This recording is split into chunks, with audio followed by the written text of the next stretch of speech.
like just cut out right in the middle of it all.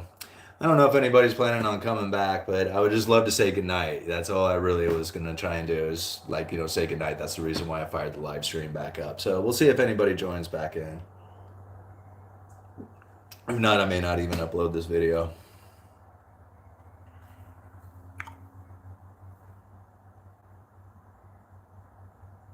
There we go. Damn spider, isn't that right, man? I'm glad you guys come back. Isn't that funny? I couldn't believe I hit the damn kill button on the damn thing.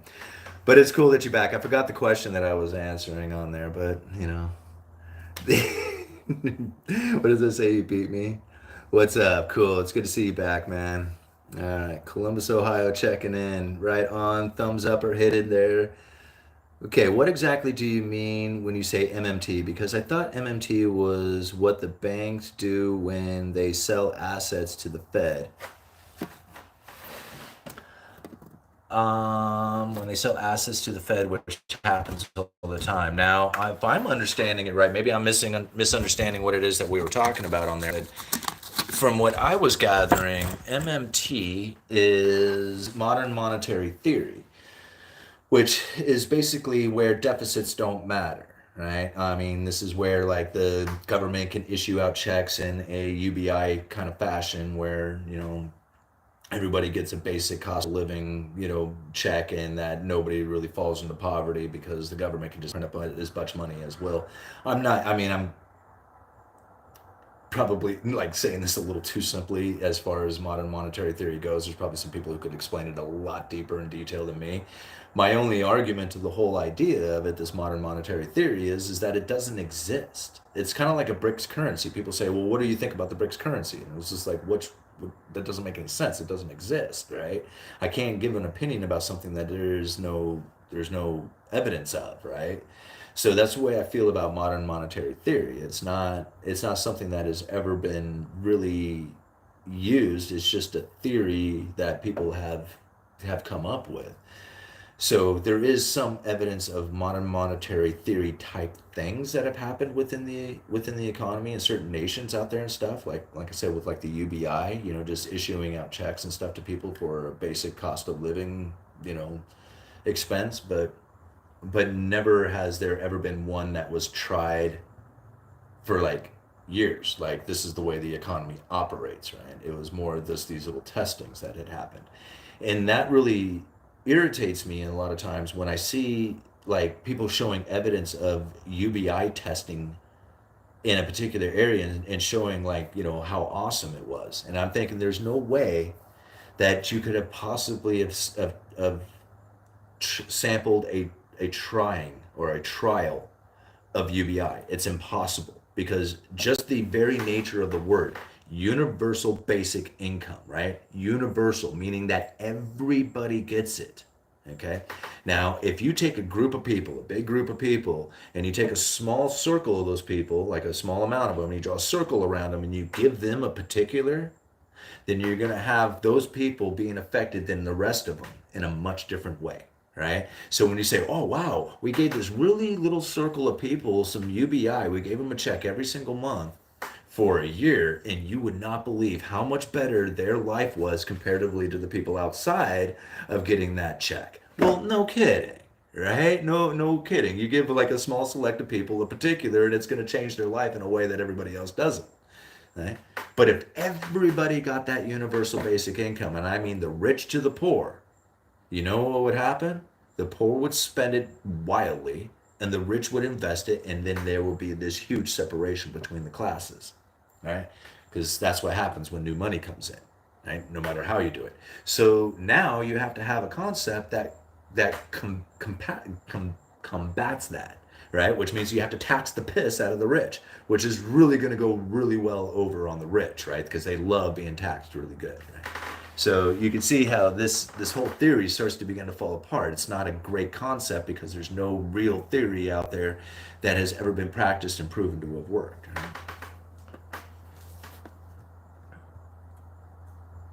All right. Did you ever seek war in concert? I haven't, but that would be fun, wouldn't it? Not first, but not 121st. What's up, UE? Chuck 55. I hate this town. Why? Me too. What do you think of XRP? Can it become a world reserve currency? A lot of people ask me about XRP, and I'm not sure what it is that XRP is going to do that the dollar isn't already doing. Right. And then on top of it, who is going to be in control of the issuance of XRP? How much goes out? How much? Right? Who's going to be? Is it going to be limited? Right. There's so many questions out there when it comes to XRP. Now, I say that about Bitcoin or gold or anything else out there. XRP is no different from any other currency that is in existence. It's going to have its issues right along with gold or the dollar. Now, my only argument to this whole thing is that I don't put a lot of thought into XRP because I cannot find any evidence whatsoever of the Federal Reserve saying anything ever about how they were planning on using XRP. Not one. Now, I have found documents within the Federal Reserve's own website that have like letters of recommendation about XRP, and I've seen where they have mentioned those recommendations, like the Federal Reserve themselves, but nowhere have I seen where, hey, XRP is like a possible future use, right, of doing transfers. I cannot find that anywhere. Right? So until then, it's other people's opinions saying, hey, this is what the Federal Reserve is going to do. Not that I can see, not anywhere that I have found. All right. Let's see here. Spidey senses tingling for lumber spikes yet? I haven't. I haven't. I really thought that there was a pop to the home builder sentiment, like which I thought was coming, especially when you saw the home builder stock moving up and you saw like, a lot of like, the conditions in which that home builders are looking at. When those conditions started to improve, the only thing that was holding them back was buyers' traffic, right? Like sales conditions, all the rest of the stuff was quite well for the home builders, right? Well, I shouldn't say quite well. It was positive, slightly positive. Right? But the home buyer traffic was really down. Like when they have this scale, it's on 50, right? Anything below 50 is negative, anything above 50 is positive. And it was down at like 35 or something like that. Like the buyer traffic is in the toilet. And that's going to make home builders very nervous, right? So as far as like a spike in lumber, the mill curtailments have taken place, right? The inventory is incredibly tight out there, right? But it's available. Like when you place an order for something, you generally get it. It doesn't usually take that long. Even plywood is only out like a couple of weeks, right? Which is a ways. I mean, that's a little bit farther than it should be. You should be able to get it fairly prompt. But, 2 weeks isn't bad, right? Month, 2 months, that's bad. So there is some tight inventory out there. But as far as like the price is shooting up, until that demand for building really starts to take off, I don't know where lumber is going to get that price spike from. Like, I just don't see it happening yet. That might change. Any kind of condition in which, like, maybe if the Federal Reserve was to back off on their interest rates, and like bring those down a little bit, that might encourage the home builders to start taking off. And then in that sense, we might see a pop in lumber. But as of right now, I just kind of see it staying fairly boring in where it's at. Like, not a whole lot happening. It's going to take some excitement within the home builders, and until that happens, I think it is probably just going to remain fairly low and quiet. Man, I'm thanking you guys. Thank you guys for coming back, man. That was really cool of you. I can't believe I accidentally killed my live stream in the middle of chasing that spider around, and you guys came back for it, man. This is cool. All right, show some love and hit that like again. Yes, please do. I was ready to go to bed. And we're back. Yes, we are. Big head, yeah, it was a big ass spider, wasn't it? I wonder where he went. Ugh. All right. Regarding my question you answered earlier, I have a vid to link you if you're interested. Maybe address in the future video stream if you're interested. Yeah. Vora Plainville, yeah, send it to me. Uneducatedeconomist@gmail.com. Sup, Simon? Just chilling with your subscribers. Happy Labor Day weekend. Well, thank you, Jose. Yep, just hanging out. The family's in there watching a movie and they're all passing out on the couch or whatever. So, all right, what up? Have you read the Lexus and the Olive Tree? Free money equals overspending. Yeah, I can see that. I mean, you think about it, the United States has pretty much been able to spend money freely for, since basically since the, for a long time, I guess since the Federal Reserve, but really like, after the 70s and the severing of the gold standard, I mean, America's pretty much just been spending freely anyway. Right? Incredibly big spider, wasn't it? That thing was huge. All right.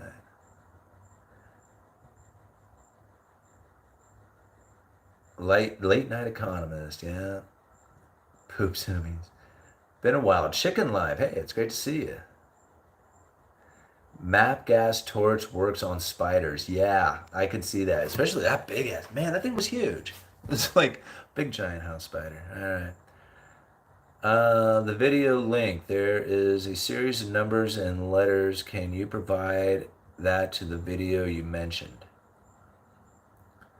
UBI. Want to see how well UBI works? Try giving to homeless population. See if it changes. See if it changes their life, I guess. Found a 5-ounce sterling plate at the thrift store today for $15. Hell yeah! My buddy picked up a whole bunch of silver spoons at the Goodwill quite a few years ago, but he's like, dude, I could not believe it. They dropped them all in there, and it was like he picked up like I think it was like a dozen of them or something like that, all silver. It was so awesome. What a great score. Welcome back. Hey, thank you, Salty Monkey. Thanks for coming back. UI is for low income. It is basic income. Ripple is controlling the issuance of XRP, as I understand. So again, like, if you have somebody who controls the issuance of the currency, then you're going to have issues with that. And not saying that's good or bad. I'm just saying that it's going to create its own issues that I don't see how that's going to be solved by going to XRP any different from what the dollar is doing. I mean, it might take control out of one person's hands and put it into another, but you're still going to have issues, right?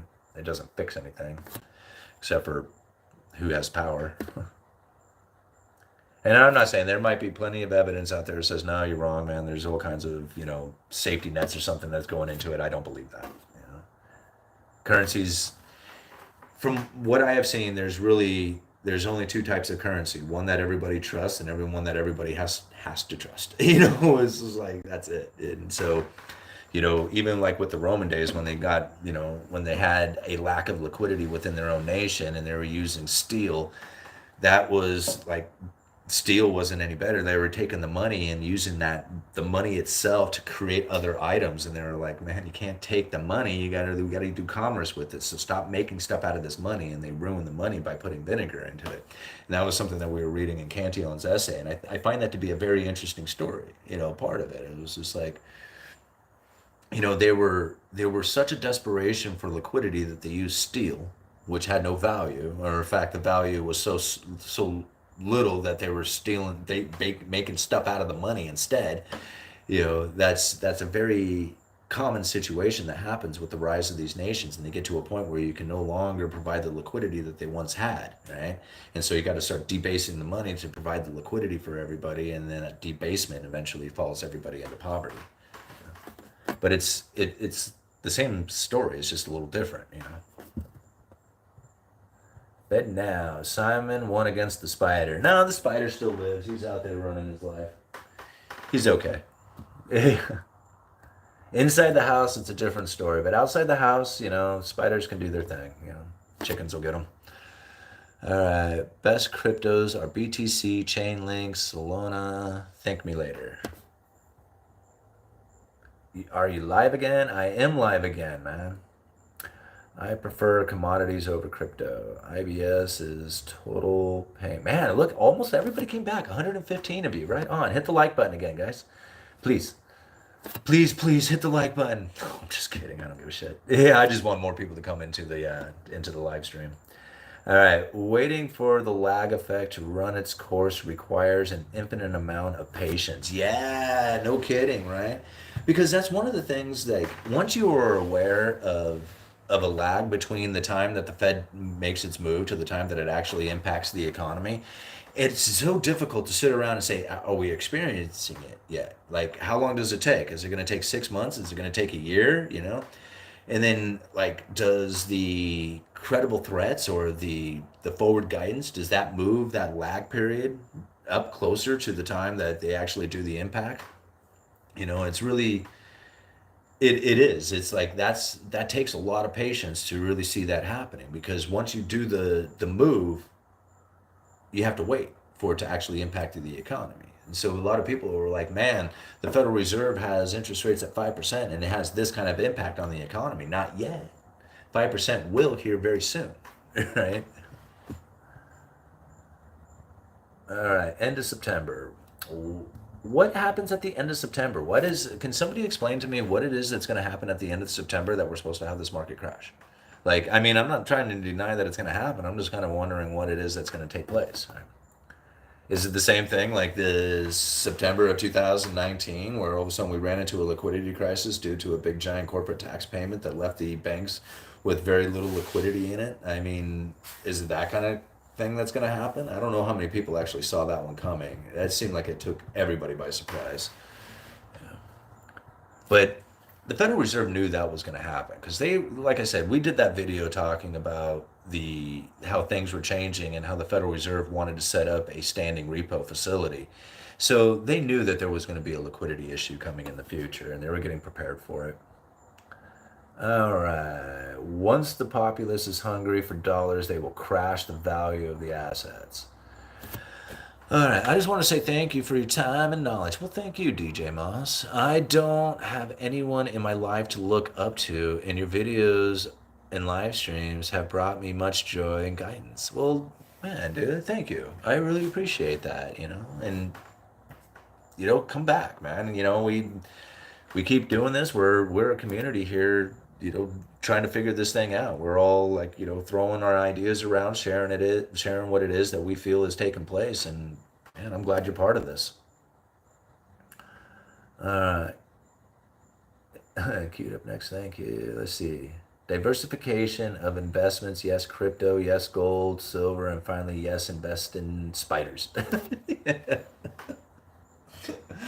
Yeah. Well, I believe in putting it around, like, if you ask all the super rich elitist people about how it is that you become incredibly wealthy, they all say the same thing. You become incredibly wealthy by putting all your money into one thing, right? What is that? What is that one thing that you put all your money into?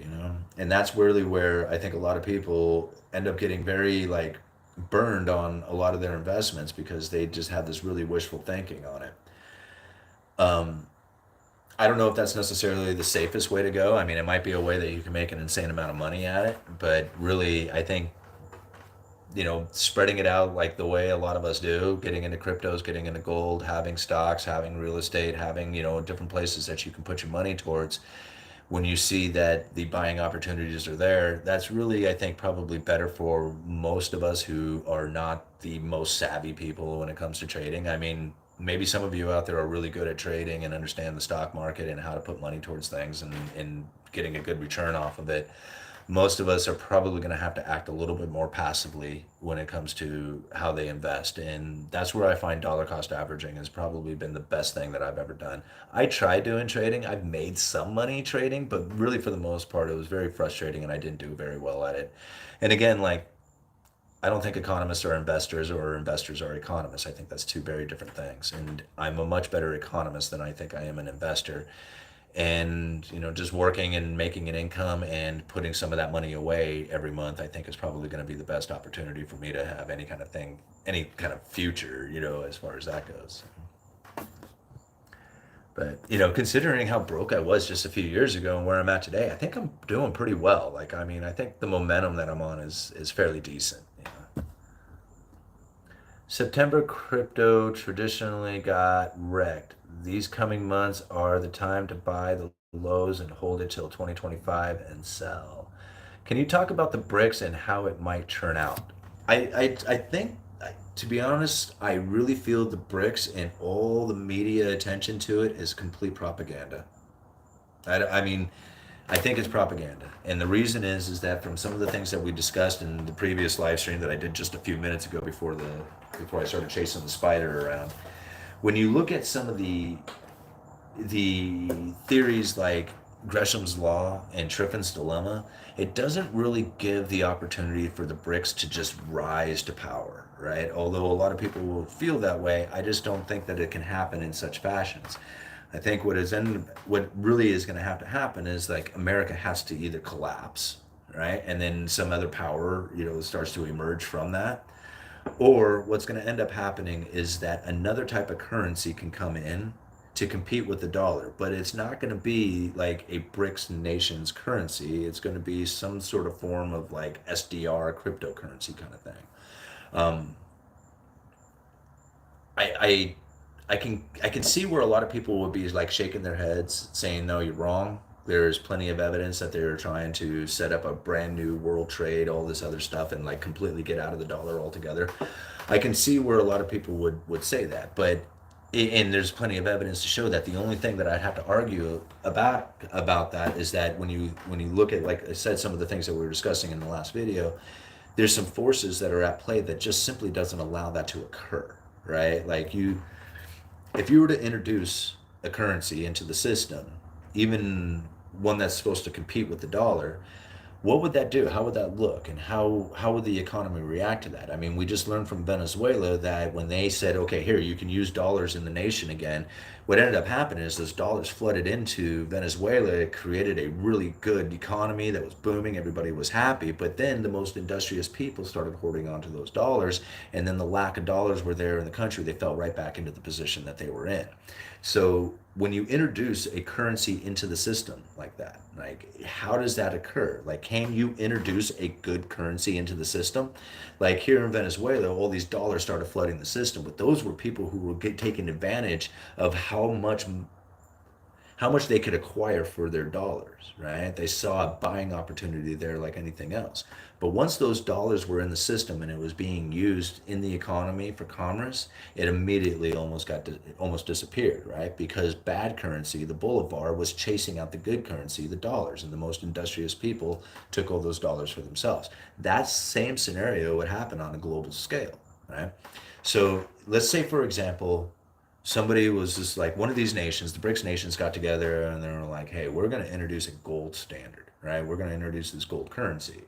Well, once you introduce this gold currency, people might be like, hell yeah, let's use it. It's really stable and stuff like that. Well, then the most industrious nations, the ones who export the most stuff and import the most gold, would end up acquiring all the gold, that gold currency, and then they would have it all, right?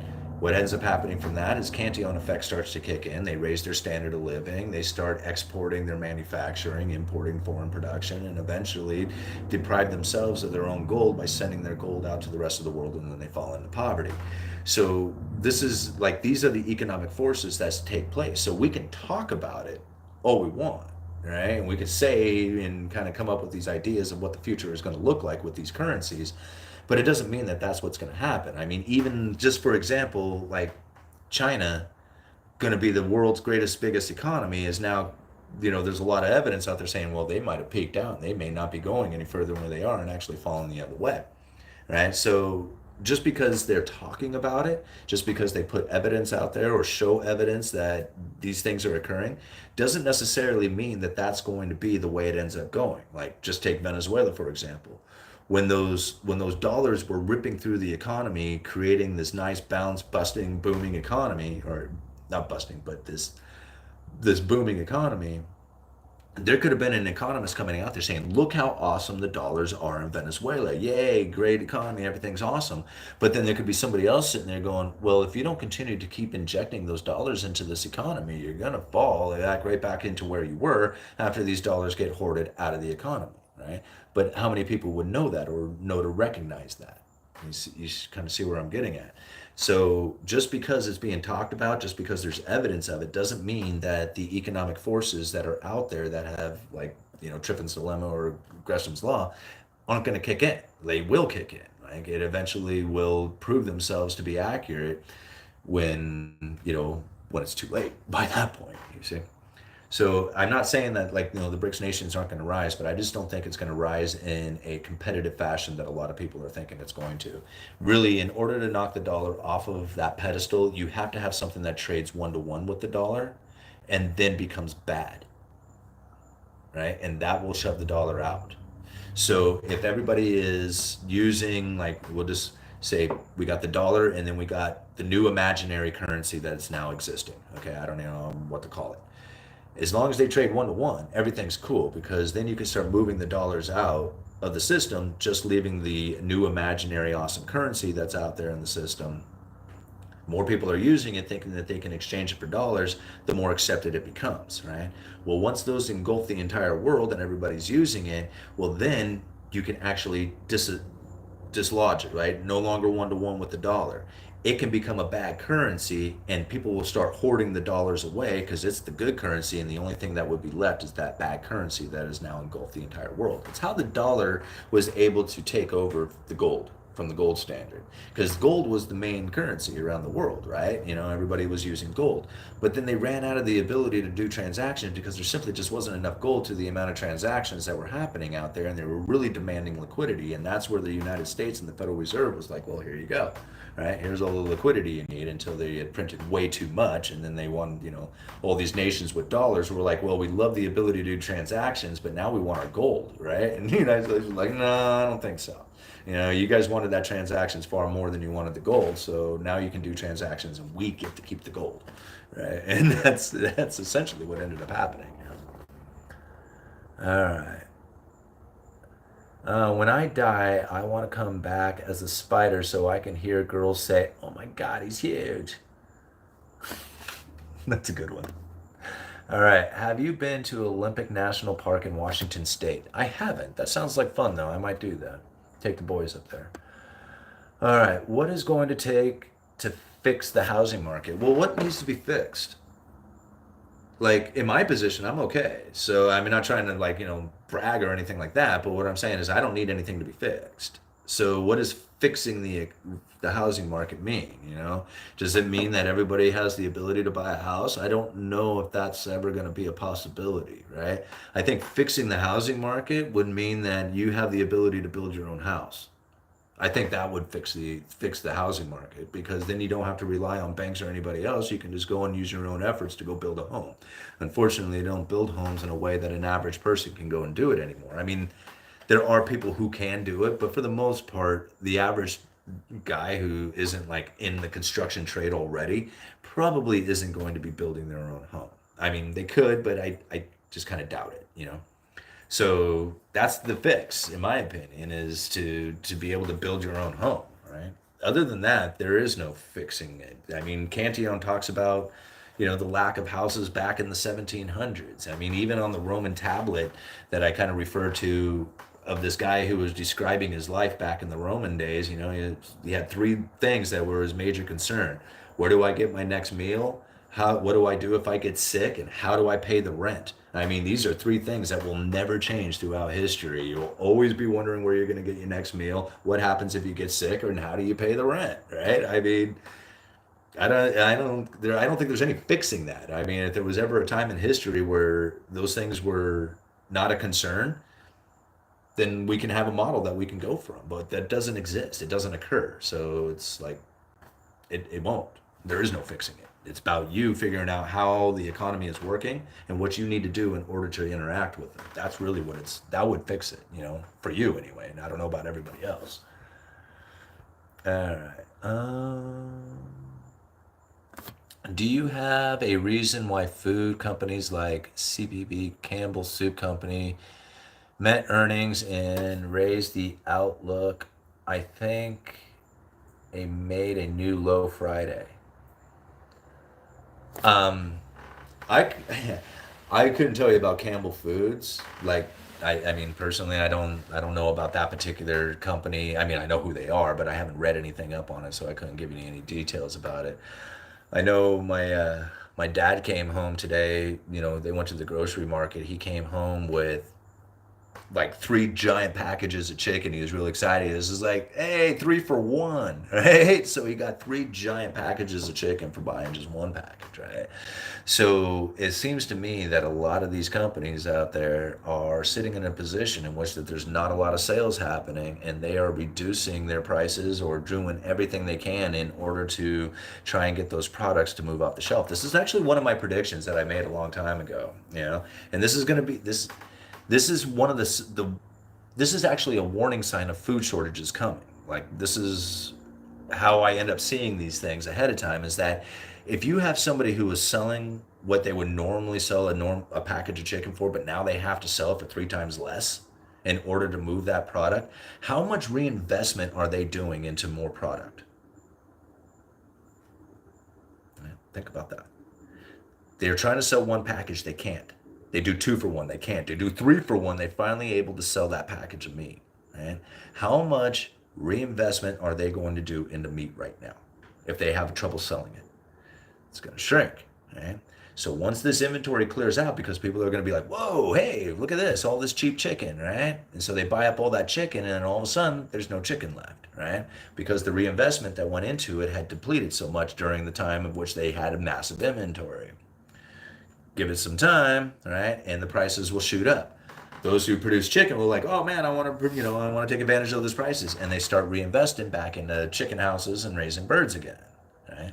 And then what do you have? An overabundance, right? Now this is an equilibrium that's going to take a while. That's the bullwhip effect, right? So this is one of the reasons why I can recognize it. I'm like, man, if chicken is really cheap now, load up on it, because it's going to get expensive here in the future, especially if they're doing like 3 for 1 deals like they are. They're way over inventory, and they're going to back off on their reinvestment into more production. It's just a matter of time, right? And we'll recognize that we're going to see issues. Now, I couldn't say there's going to be a chicken shortage coming into the future, but you might find that the prices get quite expensive here, as the inventory clears out, and the lack of reinvestment takes place. Did I just get a super chat? I did. Let's go find that. Oh wow, there it is. QMCA. Oh, some Canadian. There we go. Thank you so much for the $13.99, man. Thank you very much for the sticker. You guys are awesome. I always appreciate that support. I mean, it was funny when I started this channel. The only thing I needed was for somebody that was just like, man, you're doing great. Keep up with, keep up making the videos and all that other stuff. But to actually have somebody take time out of their day to, to send me $10, dude, thank you. I mean, appreciate everything you guys do for me. All right. Let me see, where was I at? The question that needs to be asked regarding the BRICS is, would you buy real estate bonds, put life savings in banks, or move to any of the BRIC countries? There you go.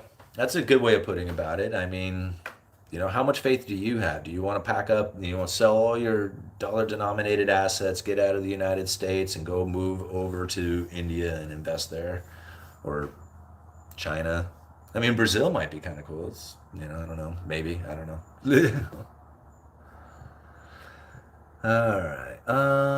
Also, are you of Latin American descent, Simon? You look like you could be my uncle. I'm not.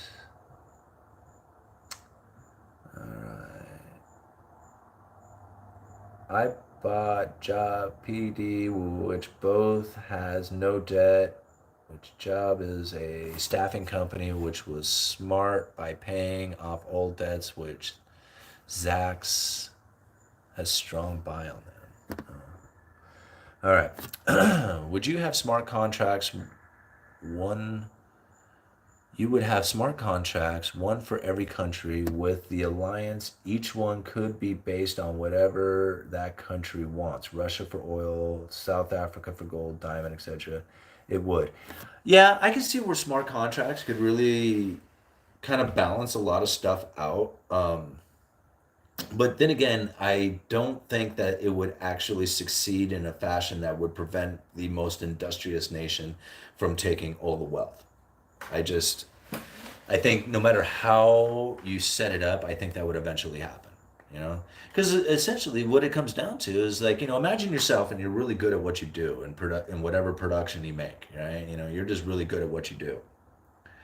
And you all of a sudden come into an area in which that everybody is supposed to be like, trading on a more balanced way, right? Like, you sell your product, but then you end up with all this money. What are you, you're supposed to like, balance that out with somebody else. Like, how does that work? Like, I have all my money now, and I understand that you're probably not as productive as I am, but that's not my fault, right? How do you balance that part out? That's the question that really comes into mind. And really, gold was the great equilibrium, like was the great equalizer of all that. Because once you had all the gold and you increased your standard of living, you were screwed, right? You needed to get rid of that gold because you needed to maintain your standard of living. And that's how gold moved back out to the rest of the world. So you'd have this concentration of wealth and then a redistribution of it. And gold just naturally made that happen. So you had booms and bust cycles that would occur. If you don't have that natural occurring thing, then you'll have other economic events that begin to start taking place, and that's where you have the rise of like the United States and the major separation between the rich and the poor and stuff like that.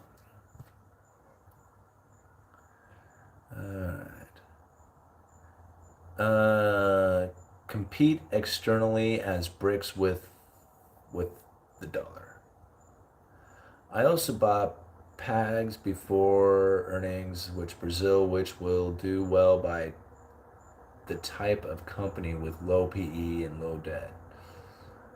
Been some great ear candy as I cleaned my tiny house. Well, right on, All Nighter. I'm glad you stick it out with me, man. All Nighter's the best. All right. My neighbor's cat is stuck in a tree. I climbed 60 feet twice. This thing went to the top of a 100-foot tree. I couldn't grab the thing. What are his chances? It's day 3. The cat is up in a tree. Don't worry, he'll come down. He'll come down. He might be up there for a couple of days. He'll come down. Is silver a better investment than gold over the next 5 to 10 years? I don't know. Like, I don't really look at silver and gold as investments. So if you're thinking that they're going to go up in value or something, like you're going to be able to sell them off for a higher price going into the future, then I think you're probably going to be fairly safe in either one of those. I think both of them are probably gonna do okay, going into the future. I wouldn't like count on like some major gains coming out of that. If anything, silver is way undervalued comparatively to gold. So if you're looking for that kind of move, I would go into silver. But I don't really look at silver as an investment. I look at it as an insurance policy. So to me, it's not really like where the prices are going to be, but how much I have going into the future. That's going to be more of the question. So, but if you wanted one of the two, I think silver would be the better investment. Housing market is deadlocked. Buyers can't buy because they won't give up low rates, and renters won't move because they don't want to pay higher rents. So how do we get the market moving again? You I don't know, give it time. I mean, eventually there's going to be some economic forces that play out that are going to cause one or the other to happen. Either there's going to be a rise in inventory due to people moving out, or there's going to be a rise in inventory to people building new homes. But, give it time. As long as there is tight inventory and a huge demand for homes, it will eventually find it. It will find its way. I mean, the idea that we can adjust interest rates to get people into homes is delusional. Like, it doesn't work like that. You have so many people and you have so many homes. That's it. All right. Now you can create situations with people who have more than one home may want to give up a home so that somebody else can live in it. I mean, there could be like rules and situations that cause that to happen, but ultimately it's a lack of inventory. It's a lack of homes, like existing homes. And if there was more of them, then there would be more available homes for people to live in. But until that occurs, there's really nothing that can be done. I mean, you can adjust interest rates, you can do all kinds of stuff, you can discourage, foreign purchases, you can, whatever. But that doesn't produce more homes. What produces more homes is people building homes. That's it. Loving the discussion. Get an REA live Go hours taking practical things. What is this living? Huh. All right. You should check out PBR on Petrobras. PBR pays high dividend. I would think probably investors are pricing in costs to produce food. Might be why stock went down. Scored 10 pounds of frozen chicken breast for $1.99 today. Yeah, right? And so,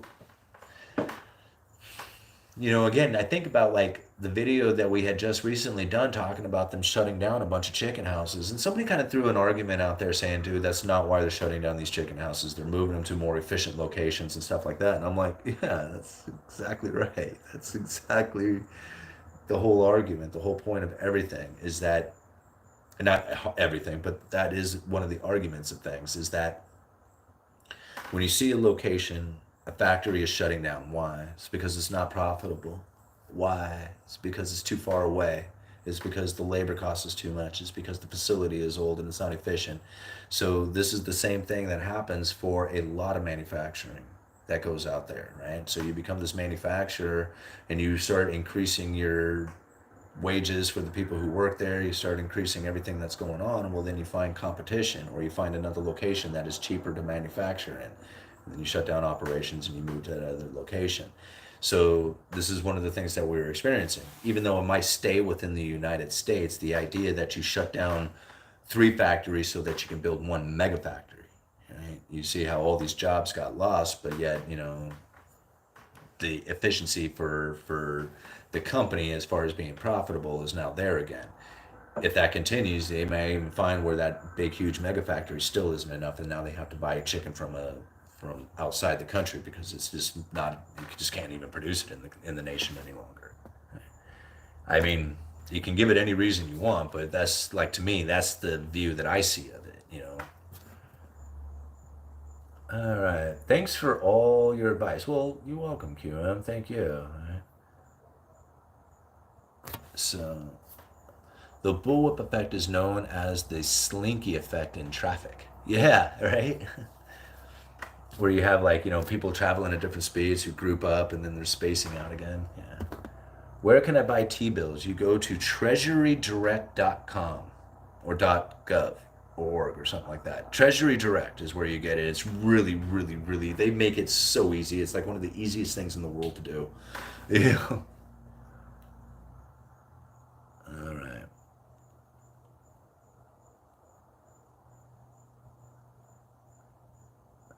Would you rather have $1 million up front or a penny doubled every day for 30 days? The power of exponential growth. Absolutely, a penny doubled every day for 30 days. All right. When to buy property with the best circumstances? I don't know. When you're personally ready to do it, I mean, everybody's going to be different. I don't think, like, if you're looking to time the market, you're probably going to end up waiting a really long time. Most people never time anything right, I mean, especially when it comes to investing and stuff. Like sitting around waiting for a housing market to crash. I've been thinking that since like 2017. If I was still thinking that the housing market is going to crash, I'd be here 6 years later still without a house. I wonder how long I was going to wait before my kids get to live in a house, right? Or, well, we always lived in a house, but before they got to live in and be in their own room, like the one that they, went to high school and still had this room, kind of thing. How long do you wait for it? It's a matter of personal choice at on that. Like, are you looking for an investment property, or are you looking for something to raise your family? And those are 2 very different things that are happening there, right? And here right now for the next few years, I'm looking for a place to raise my family. But then after that, this house could very easily be rented out, and now I have a rental income, right? So, it's all about your planning and what you're doing. Like, if I waited, I would never have bought this house. And if I had waited till right now, I would not be able to buy the house because I wouldn't be able to make the payments on it. I wouldn't be able to afford it. So, like, the timing of how I got into this place it was amazing. Like, I wasn't trying to do it. Like, it was forced upon me at the time. And I was really upset about it. I didn't want to do it. I'm like, man, there's going to be better times to buy a house going into the future. I shouldn't be buying a house right now. And I got hell for it all over the internet too. Oh, dude, you're going to be burned. You're going to, you're going to lose out on everything. I heard it all, right? But exactly the opposite has happened. Right, much to my surprise. And of course, now that I look back on some of the conditions in which that have taken place over the last year, it really makes a lot of sense to why the housing market hadn't crashed like a lot of people were thinking it was going to when the interest rates went up. It's just like we now know that it wasn't what everybody thought it was going to be. All right.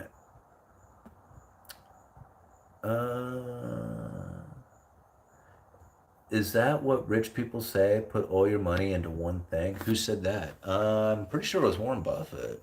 He says if you want to be super rich, you put all your money into one thing. Okay? All right, watch the movie They Live. Research into Buffett, you'll be surprised.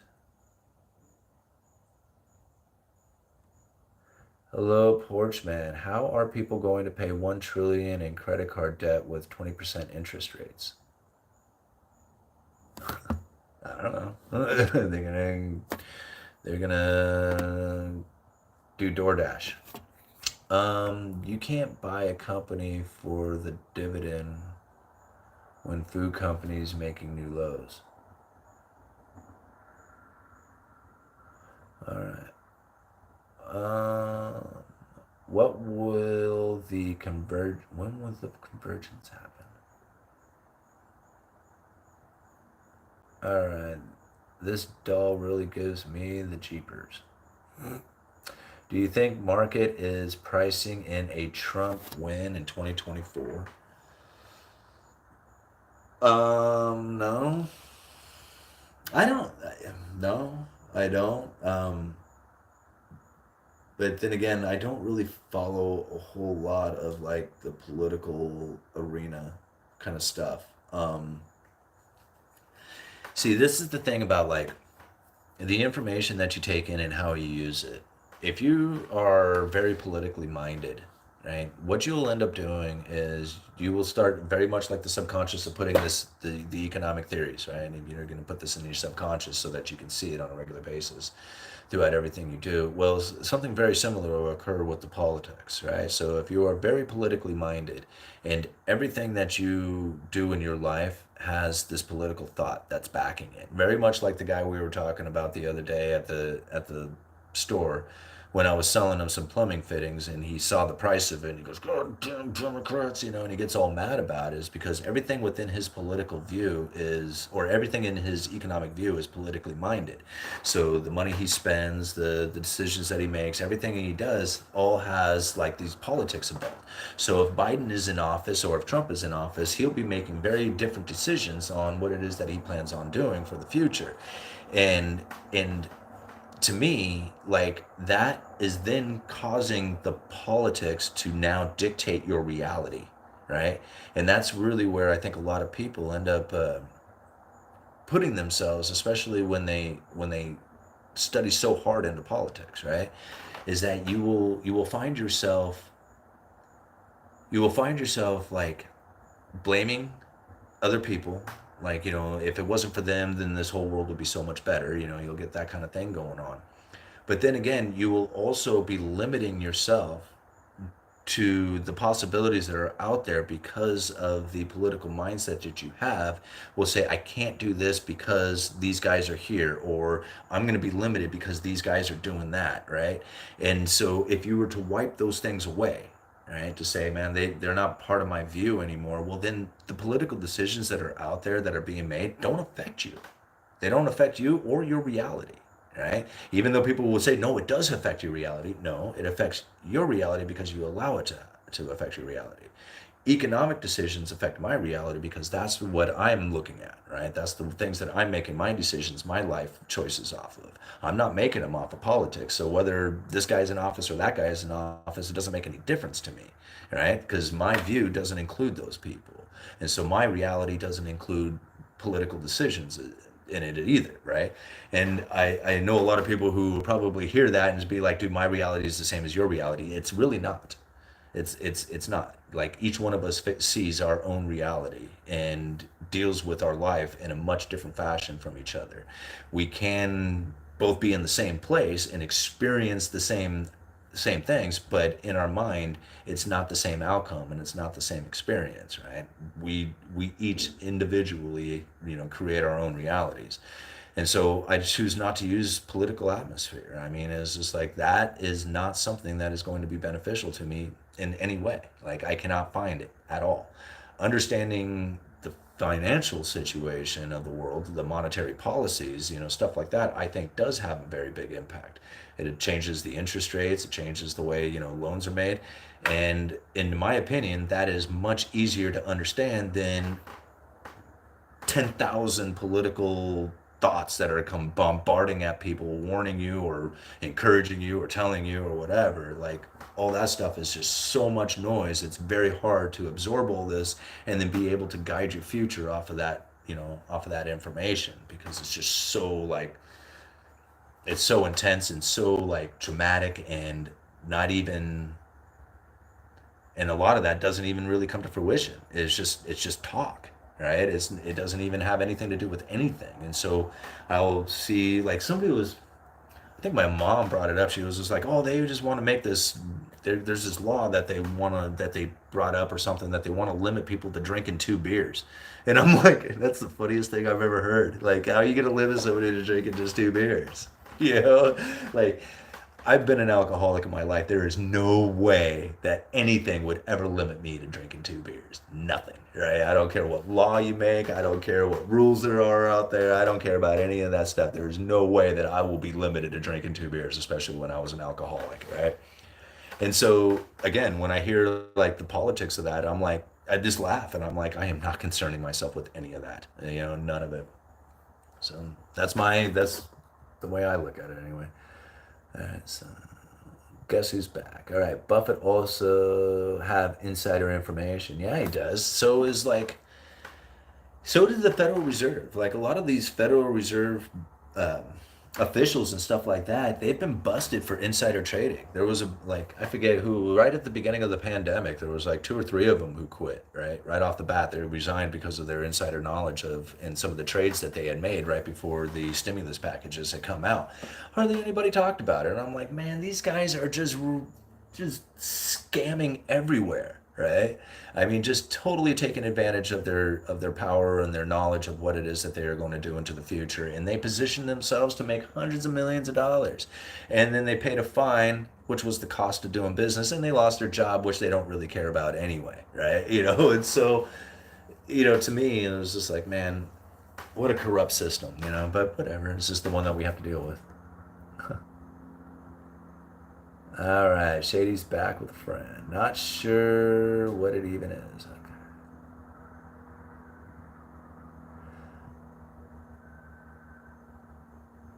Gig economy will save them. Yeah, well. All right. Hope all of our financial issues are leveraged. I don't understand the question. I do know where we are on the hook for it.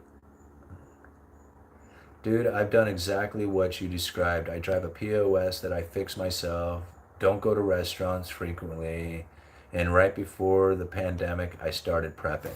Yeah, and that's, you know, what else are you gonna do? Like, I, outside of like, say, okay, so you lower your debts as much as you can, right? You try to pay off as much of those as you can. You lower your debts. You try and increase your income as much as you can. You try to find, some sort of prepping ability, whether it's prepping with food, canning supplies, firearms, camping equipment, whatever, to do something that gives you some sort of idea that is just like, at least I have some sort of bug out plan or plan to deal with some kind of downturn or major downturn, not necessarily thinking the zombie apocalypse, but to do something about it. After that, what else are you going to do, right? I mean, are you going to sit around and just suffer in that mindset? Or are you going to go enjoy your life? Like get your prepping done. Do a significant amount of prepping, even, make it worthy, but then go and enjoy your life, right? And then now, because now you got the prepping done, like that's the insurance policy of things. and don't like, I mean, I can understand driving nice cars, like especially the video that I did, You Want to Be Rich, Drive a POS. That video, man, that video has really done well. Well over 300,000 views. And it was one of the best videos I had ever made as far as popularity goes. And it's amazing some of the comments within that video. A lot of people are like, man, I totally agree with you, but I love my car. It's my hobby. It's what I enjoy. And that is really like the one thing that I didn't really bring up in that video is that if you really enjoy like having a car and working on the car and tricking it out and just, having the experience of that new car is your hobby, is your enjoyment, that's another story. That's something completely different, right? That's like, maybe part of your passion or something like that. But to drive like a brand new car just so you can be like, man, I got a brand new car and I'm cool with it. That to me was a waste of money, and it doesn't really bring any kind of real benefit to your life, other than making you feel good, I guess, or making you look cool. Maybe you need to look cool too, but outside of that, it's just a complete waste of money, as far as I'm concerned. Never have I ever had a time in which that somebody says, I'm sorry, man, I really can't be around you. You drive a 99 Toyota Corolla. Maybe if you drove a nicer car. I have never had somebody so shallow as that to say something to me. Like, I've never had that in my life. In fact, most people are like, damn, I wish I had an old car like that. That's what most people say to me, Uh, Good luck raising your kids. Yeah, it's tough. It's tough having kids. It's expensive having kids. And, you sacrifice a lot to have kids. Um, it's a pretty neat experience. It's not something I would ever give up, you know. Uh, Reality sure seems to be malleable with all the perception management going on. Absolutely, it is all nighter. And that's where, again, like reality, God, reality is the meaning that we give everything that we look at. I mean, I don't know how many people that I came across during like the COVID pandemic that were just losing their mind, like losing their mind over COVID. I mean, they couldn't visit anybody, they couldn't do anything. It was absolutely debilitating them, right? And I'm thinking, well, what if you didn't have any of that information? Like you just didn't hear about it. You didn't watch any of the news. Nobody told you anything. You're just completely unaware of there was even such thing as a COVID out there. How much would your life have changed? Right? I mean, if you didn't, I mean, I got sick from COVID. I lost my sense of smell and taste. It was terrible. It was the worst part about it for me. But, if somebody never contracted it, I mean, even if you did contract it, if you just didn't know anything about it, then you might have just gotten sick, like like another flu or something like that, and come out of it and never once ever had any kind of thought about anything of it, right? And so, therefore, your whole reality would never have had this whole pandemic issue involved with it. I know people who were like literally scared to leave their house. And I'm thinking, you're not going to exit your house because of COVID? Like, what in the world is going on in your head, the information that you have gathered that now has you locked in your own home? Weird. Like, to me, that was just absolutely weird. I shouldn't say fall. I didn't listen to any COVID information, none. Like, I was not allowing that stuff to go into my nugget, right? I mean, if there was somebody coming on talking about, like an article or something, I wouldn't read it. I wouldn't listen to anybody. One of the coworkers or something wanted to throw stats at me about what's going on with COVID. I just laugh at it. Okay, whatever. That was my understanding of all of COVID, like, and the economic impact that it had from it. But me personally, I was never scared. I never had any issues with it. I didn't put it in my thoughts. I wasn't like, making plans with it around it or anything. Right? I mean, to me, COVID was a very weird thing that everybody else focused in on. And then I was like, what the hell is this? And then all the reactions that people had from it. Right? I never thought about getting like, you know, worried about getting sick or dying. I was just like, who's worried about that stuff? And then again, like people will be looking at that going, "Oh my God, you're nuts. Look at all the people who died." And I'm like, I know a few people who died with COVID and they were like, I'm not saying that, it wasn't COVID that got them, but I mean, a couple of them were old and not in great health and smokers and like, all this other stuff. Everybody that I know who was a like fairly functioning, healthy person who got COVID came out of it just fine. Like, I mean, I didn't see like the people who I do know who passed away were like, I mean, they were kind of compromised to begin with. All right. But yeah, weed won't be a class one substance much longer. Yeah, I never understood why weed is anyway. Like, weed is not really that big of a deal. It's weed being a big deal actually makes it profit, makes it have value or something. I don't get it. Like, weed doesn't really have much value to it.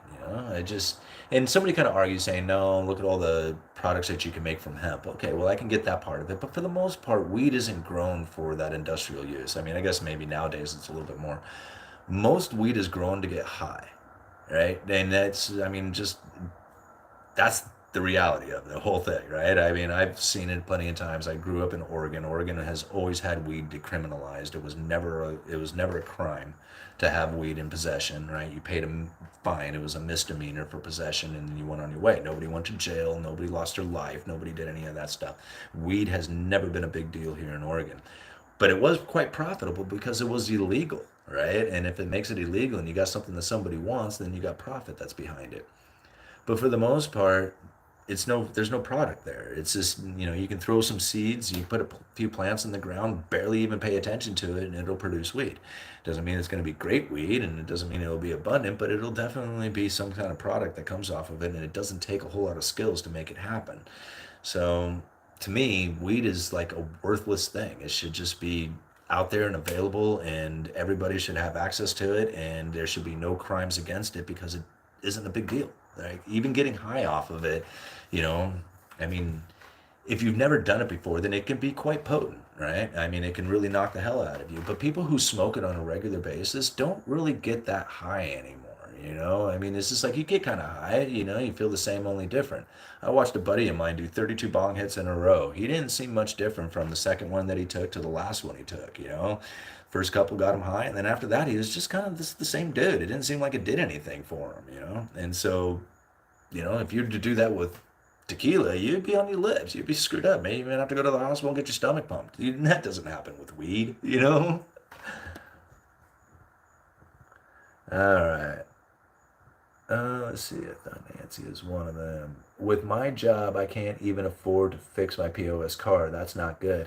No, but I think about it. Like, every time I went to the mechanic, if I had a newer car, every time I went to the mechanic, it was always like, $500, $600, $800, $1,000, something like that. Through all the years. And I thought, I bought my Toyota for $500, right? I bought the S10 for $1,200. Um, like, repairs on vehicles cost as much as I paid for my vehicles. You see where I'm kind of getting at? Like, I've already put more money after I bought tires and an alternator. Um, I guess that's all I bought for the Toyota. But really, after I bought the tires and the alternator, it was almost as much as the car cost, right? Just putting tires and an alternator on it.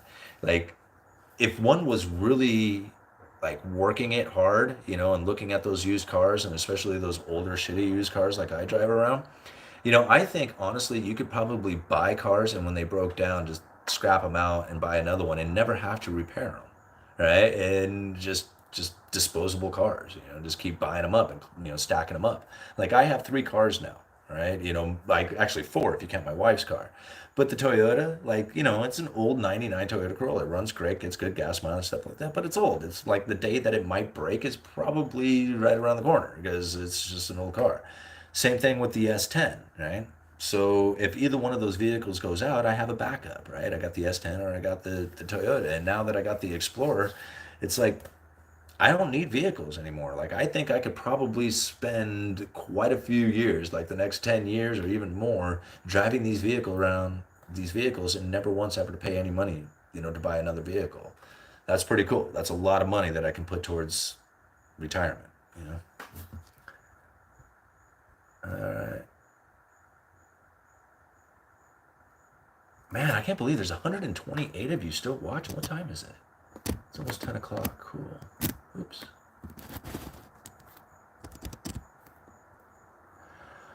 All right.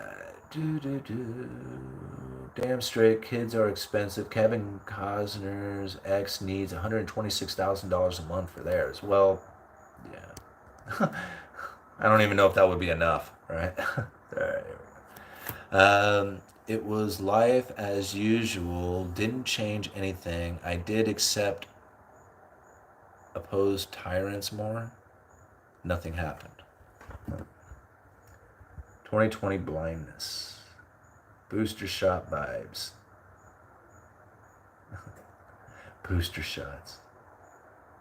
Big Pharma doesn't like weed. Yeah. You know, and I can understand like from the CBD aspect of things because there is a powerful medicine that's within weed. But again, like how many people actually, I mean, I know a lot of people who use CBD like on a regular basis. But most of those people are also smoking weed too, right? I mean, very few people do I know who are exclusively only use CBD, right? And I mean, there might be a lot of people out there in the world, but most of them that I find, if you use CBD, generally you probably smoke weed too. Yeah. Uh, the only people I know that smoke weed are losers. Hmm. Well, that's you're running with the wrong crowd. I think they would probably be losers anyway that you're running with. They just happen to smoke weed, right? I mean, just because you smoke weed doesn't make you a loser, not by any means. I have known so many successful people in my life that smoke weed on a regular basis, so they are far from losers.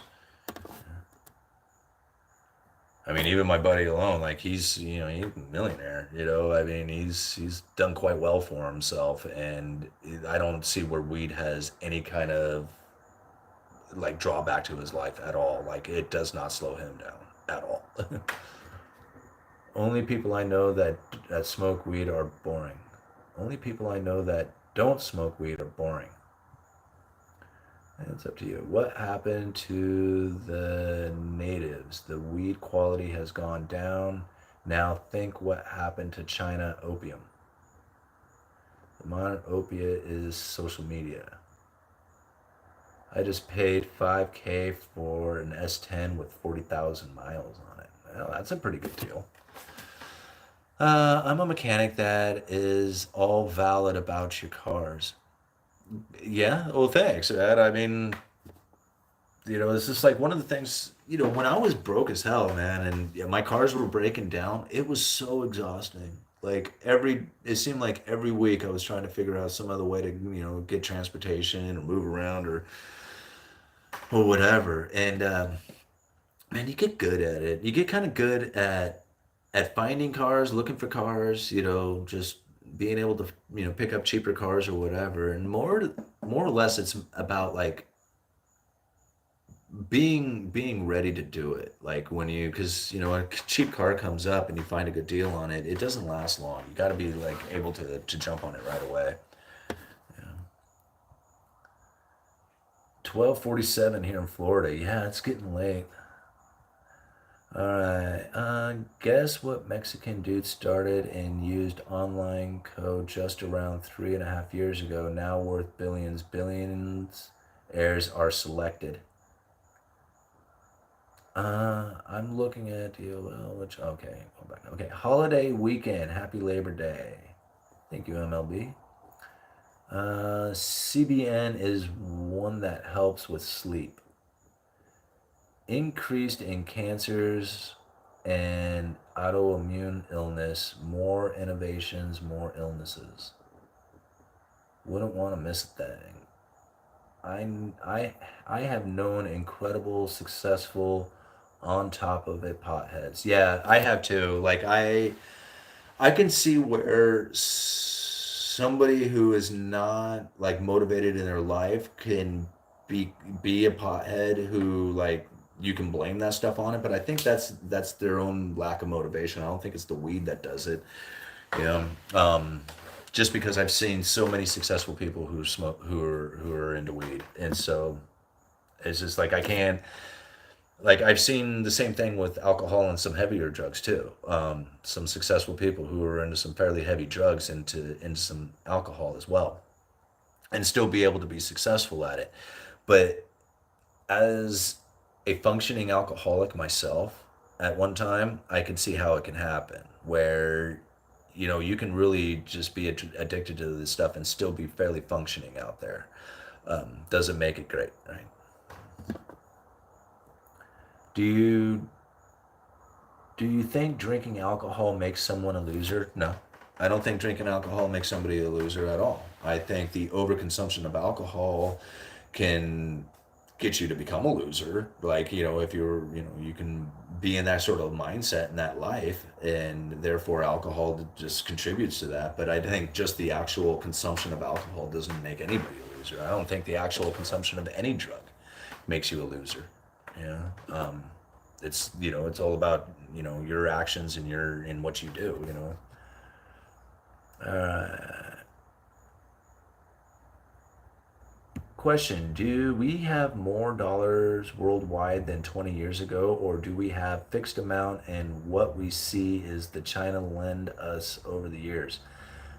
Do we have more dollars worldwide than 20 years ago? Yes, absolutely we do. We have far more, and it's not even the amount that the United States has done or the banking system. It's the fact that contracts are written around the world that are due in dollars that get used as if they are dollars. That has contributed to the massive amount of dollars around the world. So, yeah, I think there's a lot more dollars today than there ever has been. Does the USA national debt go up forever? Um, it won't. Like, it can't go up forever, so there will come a point where it all comes to an end. But where that is and how far out, I don't know. So, no, but it can't go up forever, no. We can keep people from drinking. Drinking is much worse. I agree. I mean, I do agree. Because here's the only reason why I agree on that is because, again, like my buddy who can smoke as much weed as I can ever see anybody smoke, he can only get so high, right? When you drink, you can go as far as you want to go. Like you can get as high as you want to get, and to the point that you completely blacked out and kill yourself. I do not think that's possible on weed. I mean, maybe the first couple of times you do it, you might be getting so high that you're just like beyond belief or whatever. But I don't think it can kill you, and I don't think you'll end your life with it when you consume it in such fashions. Just simply because I don't think I've ever heard of anybody ever overdosing on weed. Like I don't think that's possible. All right, question. How many people do you have in your YouTube channel membership? Um, I don't know, maybe like somewhere between 80 and 100, I guess, is somewhere around there. And I really thank everybody for being a member of the channel because I really, like, I had this ambition that I would be having like some, just member only videos and stuff like that I'd be putting out every week. And that was kind of what I wanted to do, but I don't know, I'm having a hard time making that happen, I guess. All right, notice bad stuff is legally available. Uh, choose a good car model. Great. Purchase them when a great deal comes up. Now you have parts, cars, and spares, along with strong understanding of what model you need to work on them. Yeah. I need another trip. What are you doing going live at this time? I know. Well, we were live earlier, and then I chased a spider around and killed the live stream. So this is actually the second live stream. All right. How's Colorado this time of year? I don't know. I don't think I've ever been to Colorado. This is the second stream. First one was killed by Simon's fat thumb. That's that was exactly right too. It was. All right.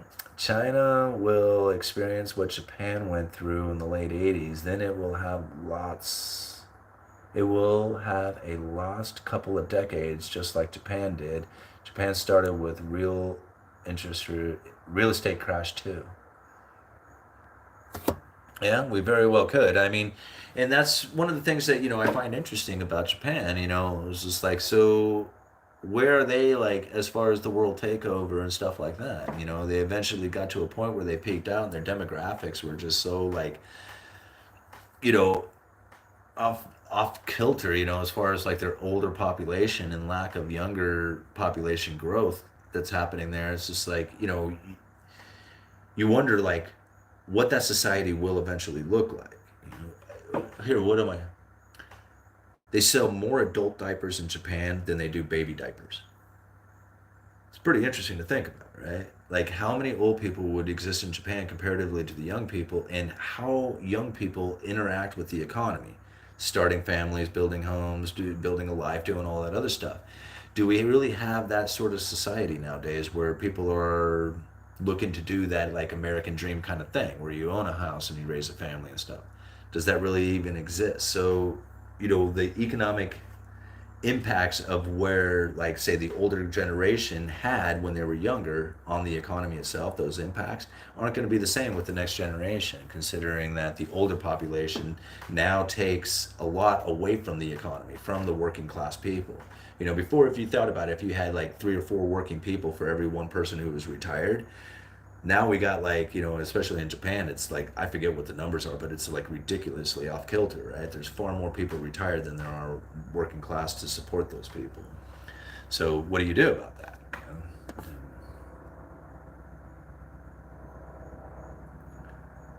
All right, the worst I really see happening from the weed OD is panic attack, possibly. Yeah, I mean, I guess there is that. People who get too high and then they start feeling like a lot of anxiety coming out of that or something. All right, why is crude oil is going up lately? Well, I'm surprised it's so low, right?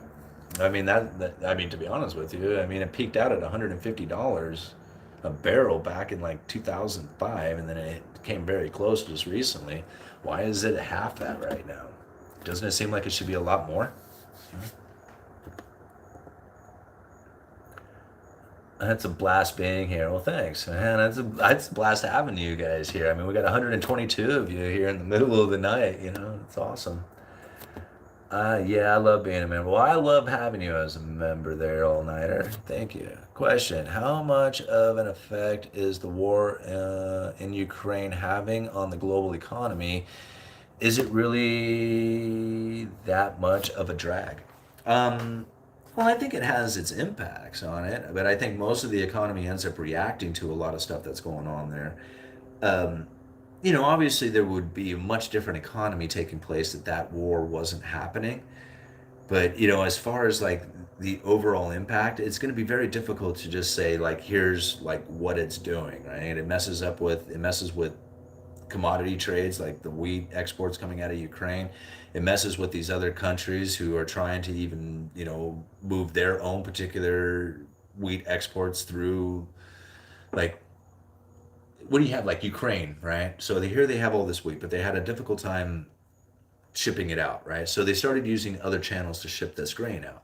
As they were using those other channels to ship the grain out, they found that those channels that they were using was blocking the ability for the normal distribution network that was existing through those channels to get their wheat through it. So Ukraine was blocking a lot of like Polish wheat and other wheats that were supposed to get out there to the system. Those kind of impacts definitely happen, and so, the war had contributed to that one, right? And if you are a wheat farmer in Poland, then you were probably pretty pissed off about it, right? And it very much impacted your life. Me, on the other hand, I can't think of any real like direct impact on my life that the Ukraine war has had. Right? Like, I mean, it might have had some like, inflation impacts and something like that, but as far as like a direct, like I can see it happening to me, I don't see it, right? So I guess it depends on who, the position that you put yourself in. Does it drag the economy? But that's the other thing you were asking. Does it have much of a drag? Yeah, I would imagine that if you have a disruption in the ability to do transactions, then it would drag the economy down, which is something that I feel that was wanted in the first place. Um, I you really, if you take it back to that speech, that monetary policy for a low neutral interest rate world, John Williams was talking about the global growth slowing down. And how do you get global growth to increase again unless you just absolutely decimate a lot of what is happening out there? Like you hack a lot of manufacturing, you hack a lot of distribution networks, you hack a lot of this stuff down, and then allow it to regrow, right? To happen again. Well, then you can get growth again. You can actually have that continual growth that's happening. But if you're like overexpanded, then how are you supposed to grow, right? And this is one of the issues that they were facing. And it's like it makes a lot of sense to me when I see like the deliberate like efforts to destroy the supply chain. It makes a lot of sense to me now when you think about what that had done to the ability to grow after this. Like now there's lots of room to grow. Before we didn't have a lot of room to grow. So all right. If you have 100 members in your YouTube channel, why sometimes I see 3K viewers in the only members video? I don't know. Like I don't think that's I don't think that's possible because I do make the videos member only at first. So like, when I first upload the video, generally I give the members, a couple of hours with the video before I make it public. Um, but why there would be 3,000 to a members only video, I don't know. That's yeah, I only have like maybe 100 members to the channel. So. Otherwise, because if I had I mean, if I had 3,000 members to the channel, I would be making a hell of a lot more member only videos, right? Because that would mean like $3,000 a month to the channel, and that's pretty significant, So if I could get, if I could get 10,000 members to the channel, and I had all 10,000 members, I wouldn't post any regular videos. I'd just post nothing but member only videos. Actually, that's not true. I'd probably post other ones too, but I would make a significant amount of more of members only. Do what the Royals do. No EV cars, no cells, no iWatch, no to fast food and Starbucks, grocery shopping and social media used for PR only, drinking underground water, no water treatment by government, etc. All right. Why don't you have a Telegram group news so you can let us know as soon as you go online? Actually, I do have a Telegram group. So I just don't go there very often just because it's just another one of those, social medias out there that I just would love to pay a lot of attention to. I mean, I do comment there every once in a while, but for the most part, I do read a lot of what is going on that, but I can't keep it up with, I can't keep up with it all. That's a crazy diaper stat. Yeah, isn't it? I was blown away when I heard that one too. They wear adult diapers to be more efficient at work. All right, let's see here.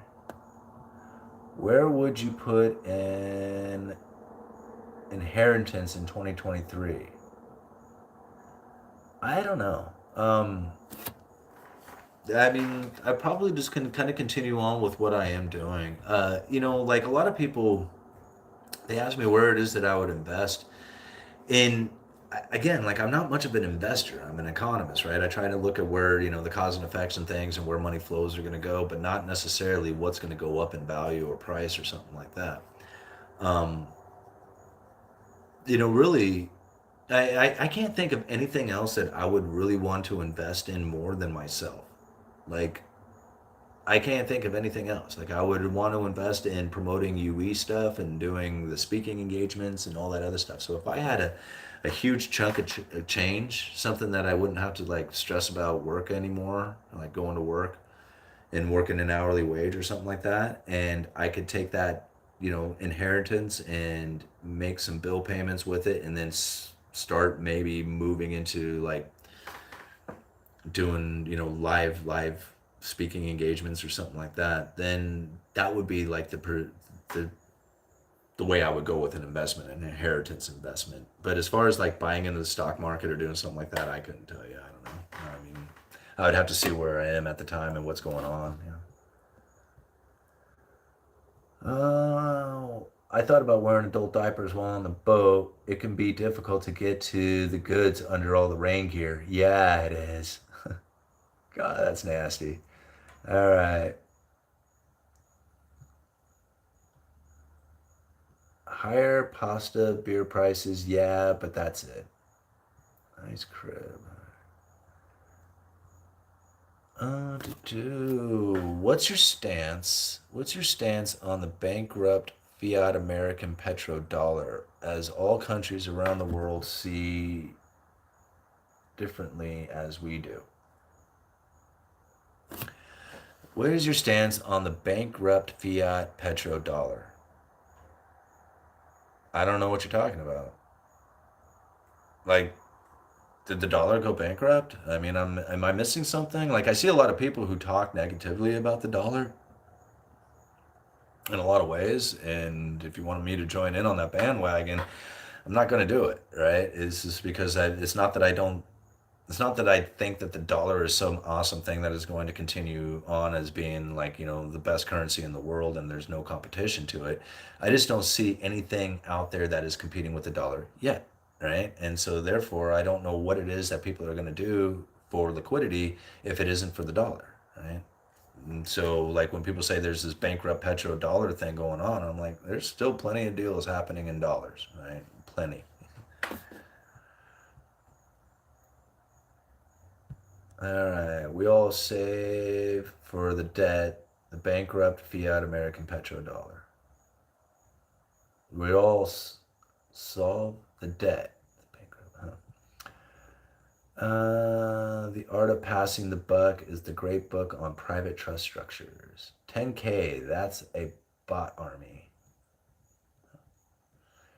Raising interest rates by 5% in 1 year must result in the pain for the general masses, but we are doing pretty good in the real estate prices, stock market prices, and even great money market prices. Yeah.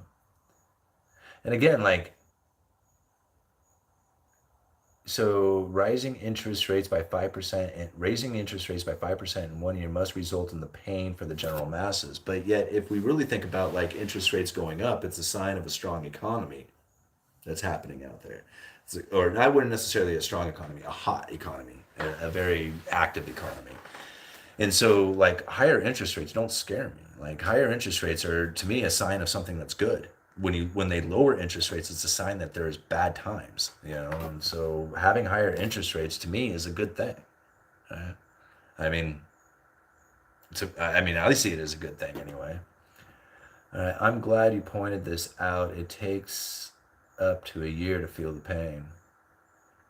Donnie Berger and I just had a safety meeting. Cough, cough. All right. Comment: the Telegram channel could be only used to post your videos, not to have a dialogue with people. It's another way to let your subs to know when there is a new video.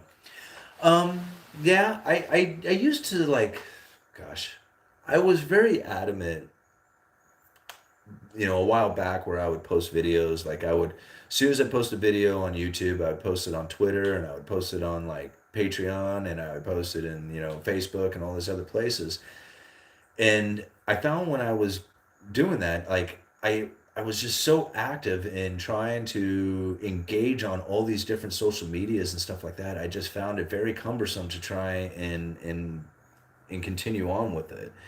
Um, like if I didn't have a day job, then it would be easy to do. I could just like, just scroll through those things all day long and just be, make my comments and stuff. But when you work 8 hours out of the day and then you go and, bust out a video and try and do some research for the next video and spend some time with the kids, your day's done. Like it's all over. And trying to keep up on other social medias is just very difficult.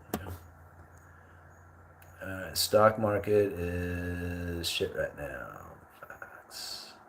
I'm glad that Yui said he's an economist and not a stock trader. Most people think these two are connected, but they are not. Yeah, you're right. I mean, it's two completely different things. And the reason that I look at things like that, a lot of times people will, like, I work in the building industry, right? I don't build houses anymore, but I sell construction supplies, right? So a lot of times I'm dealing with contractors. And what's really amazing is that there is a lot of contractors out there who have no clue on how to build a single thing. You know that? Not a clue. They have no understanding of the actual process in building a house. They don't understand carpentry, right? They understand contract laws. They understand a lot of like, estimates and bidding and doing all that other stuff. Like they understand a lot of this other stuff, like way more than say even a carpenter would understand, right? In fact, I find a lot of carpenters don't even understand the business aspect of being a contractor. So these two are not the same. Just because you're a contractor doesn't mean you know how to build a house, and just because you know how to build a house doesn't mean you can be a contractor. These are two completely different things within the building industry. Now, sometimes these two are together. Like, the contractor is the builder and he can do the carpentry work and all that other stuff. But a lot of times I find that these two are not the same people. Like the contractor and the carpenter on the job are not the same person, and they don't do the same thing, like even remotely close to doing the same thing. All right, man, oh man, if you had $1 million sitting in the money market fund, you would be making $4,000 a month. Not bad spending money at $4,000 a month. No, I agree. That is $4 grand a month is a lot of money, right? Takes a lot of homework and looking at charts also. Yeah, to be a good stock trader, it does, right? You have to be really focused in on it. One of the things that I found when I was trying to trade and like be involved in that kind of thing is that I would find myself, especially when it came to the cryptocurrencies, because that's really where I was focusing in on was cryptocurrencies, not necessarily the stock market. But I'd find myself up in the middle of the like all hours of the night, like looking at this damn charts and stuff, and it was just all encompassing. I just couldn't do it. And I wasn't good at it either, so I just didn't try anymore. Um, BRICS will take time, but it's going to hurt us to a degree. I mean, I believe that there is going to be a rise of some BRICS nations, but I'm not in fear of it like a lot of people are. What would you do for fun if you were in your 20s and single? Oh, last pedal. I don't know. I I don't know because knowing what I know now, I would probably go pretty wild. I mean, I probably would. I would. I don't know. But I don't know. I probably, if I really understood what I know now and I went back to my 20s, I probably wouldn't go wild. I would probably do my damnedest to try and position myself so that when I went into my 30s, I would be making a lot of money. And because when you're in your 30s, see, like when you're in your 20s, you're gonna end up screwing up a lot. Nobody's gonna really give a shit if you do. Like, you can really mess up bad, in a lot of ways. And people are like, ah, he's in his 20s. He has to learn his lessons, right? But once you get into 30s, people kind of stop forgiving you for screwing up. They expect you to do a lot better, right? And so if you can kind of screw up a lot in your 20s and get that out of the way and learn your lessons so that when you get into your 30s, you can really start running hard. Because when you're in your 30s, you have a lot of energy, a lot of ambition, a lot of like ability to do some pretty amazing things. After you get through your 30s and you get into your 40s, there's no more excuses, right? So if you haven't done anything through your 30s, then you're not going to get much opportunity in your 40s. Like most people won't look at you and say, "Hey man, I'm going to do business with you because you're so, clever at everything that you've done through your life." If you haven't done it by the time you're 40, they've pretty much given up on you. Right? So you really have to get it knocked out in your 30s and really prove yourself during that time. And the only way to really do that is to get your lessons learned in your early 20s. So if I had a chance to do it over again and I was really smart about it and I knew what I knew now, then that's probably the path that I would end up taking.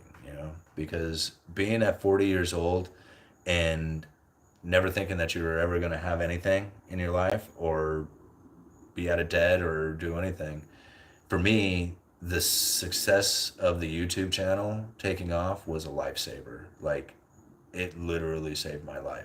And I don't know what I have no idea where I would be right now if it wasn't for this YouTube channel and the awesomeness that came from it.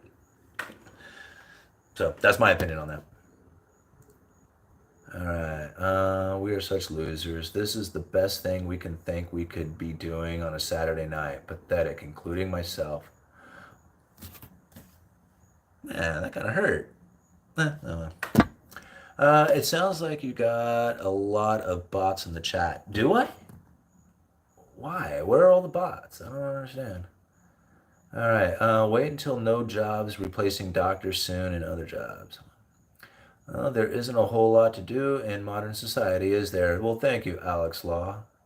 I mean, you're here doing it with us. I mean, we got something going on. Did you ever try day trading? Yeah, that's what I mean by messing around in the crypto markets. I'm not wrong because I just saw how much I made in August on my money market fund. All right. Isn't going to get your toilet unplugged. They understand how money works. Let's see here. Fugan, great points, Simon. Building and contracting are completely different. Yeah. Buying stocks and reinvesting the dividends into more shares is safer than trading. Thank you, Matt. That's what I've been doing just because it's so much easier for me. I don't really have to think about it, right? I mean, it's just go and work, make my hourly wage, put a little bit towards my stock investments, and when the dividend payments come in, just reinvest that right back into that stock. And it seems to be doing okay. Like, I mean, it's not like, I'm not killing it by any means, but I'm pretty pleased with what's happening, and hopefully I can continue on. Think about the coup this week and did a house arrest on their prez.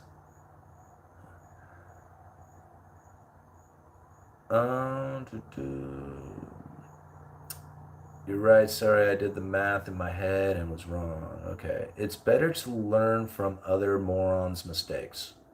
That's so true.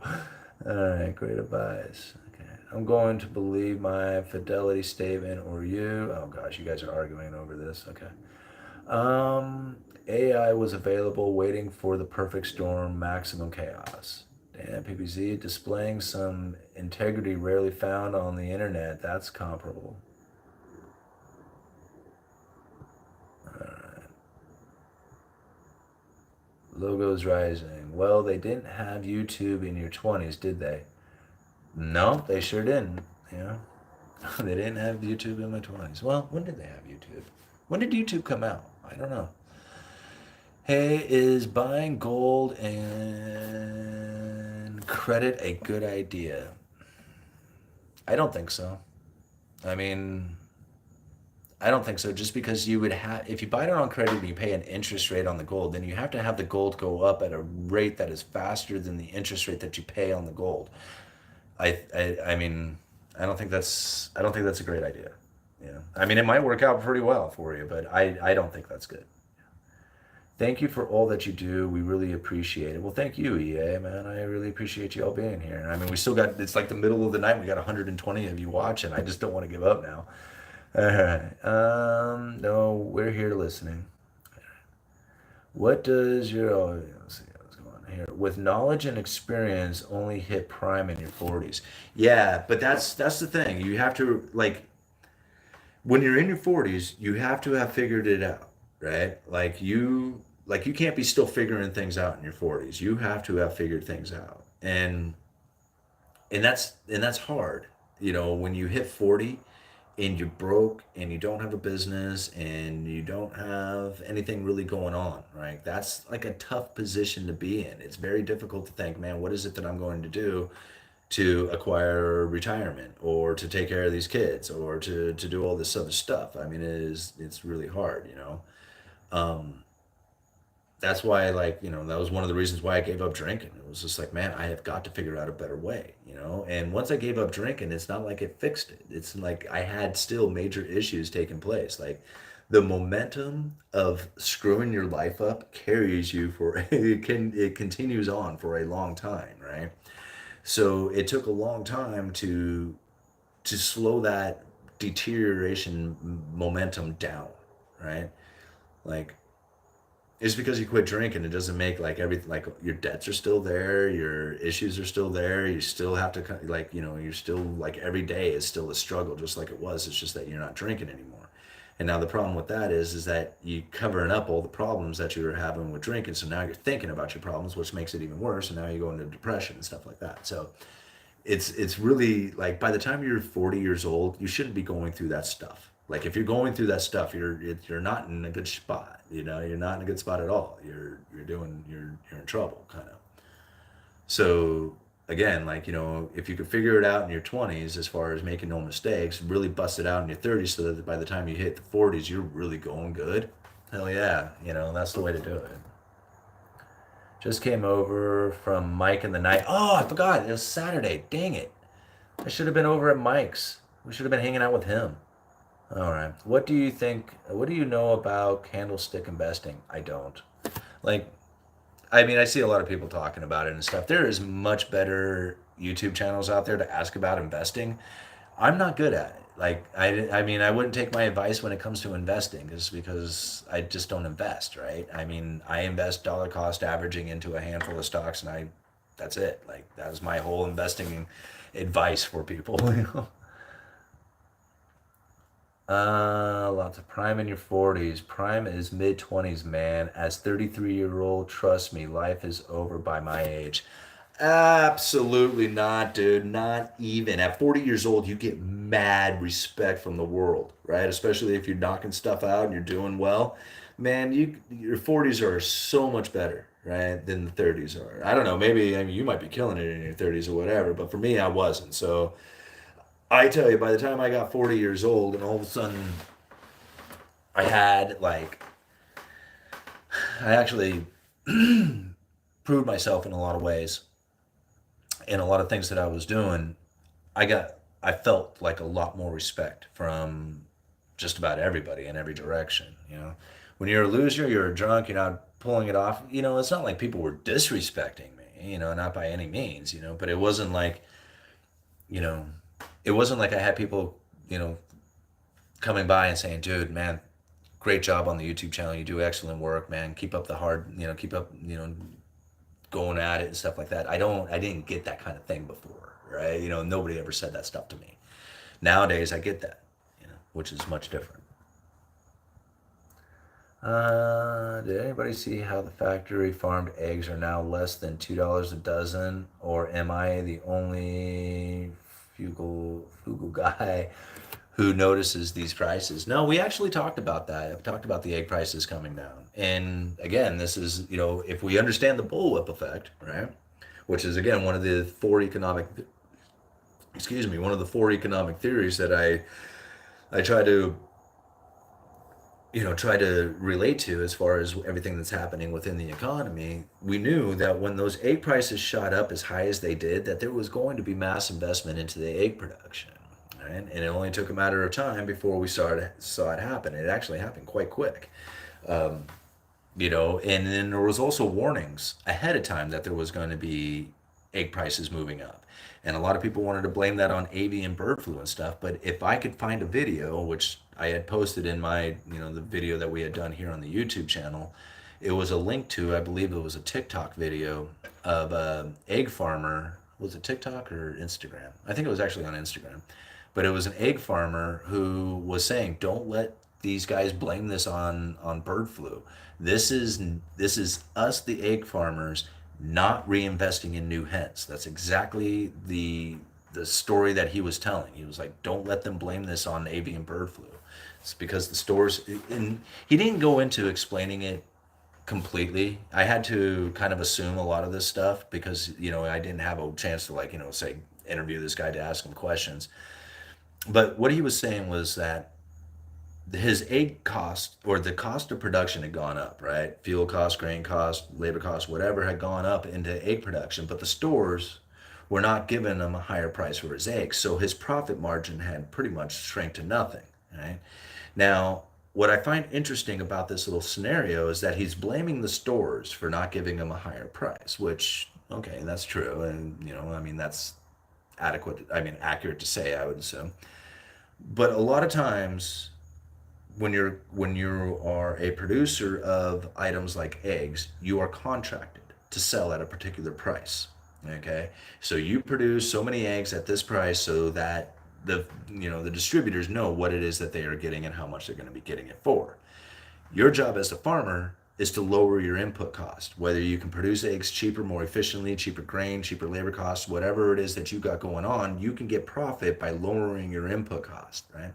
But you lose profit if the input cost goes up.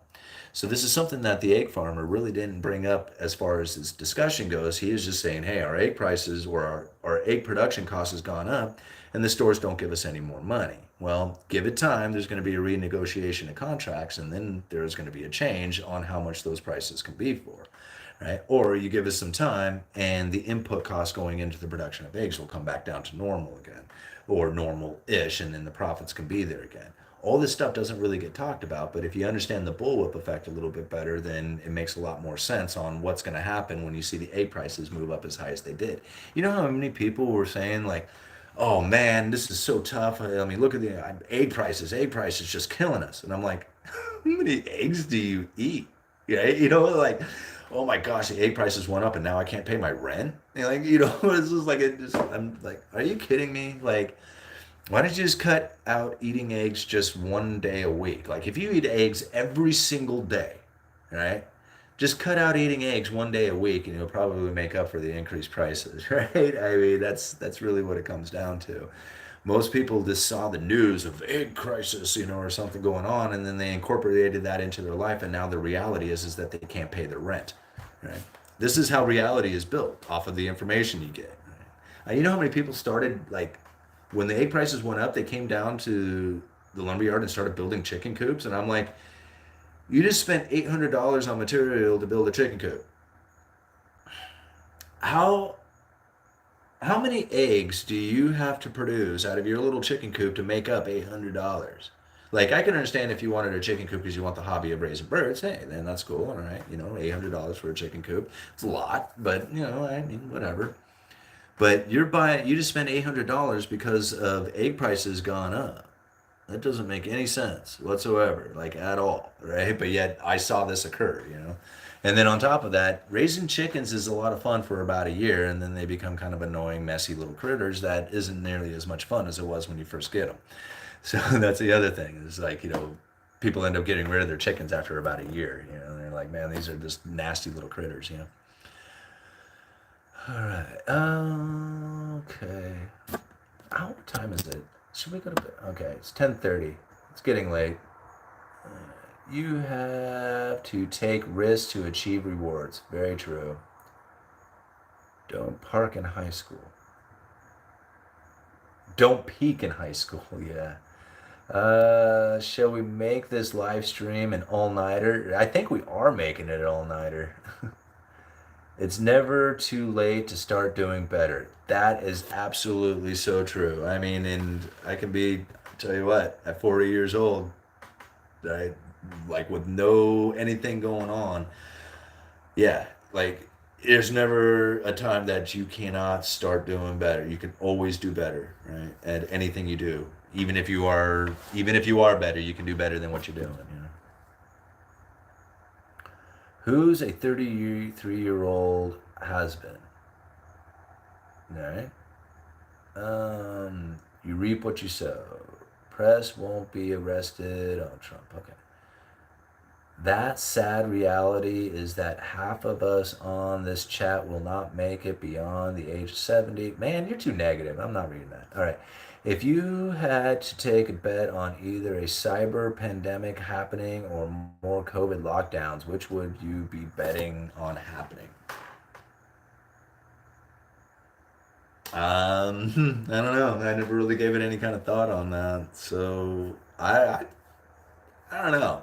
Like cyber pandemic or a new lockdown. I don't know. I mean, I think those are probably equally possible. All right. Some people will never be as cool as high school. Yeah, that's true. Like Uncle Rico. Oh yeah, like Uncle Rico. Man, if I was back in high school, I could throw a football a quarter mile. Bet you I could throw it over those mountains over there. Oh, dude, is the spider back? He's back. Well, that must be his buddy. He's a little bit smaller. I'm sorry, I would show you guys, but I don't want to kill the live stream right now. Jesus, those things are huge. Ah, don't come near me. Go ahead. There you go.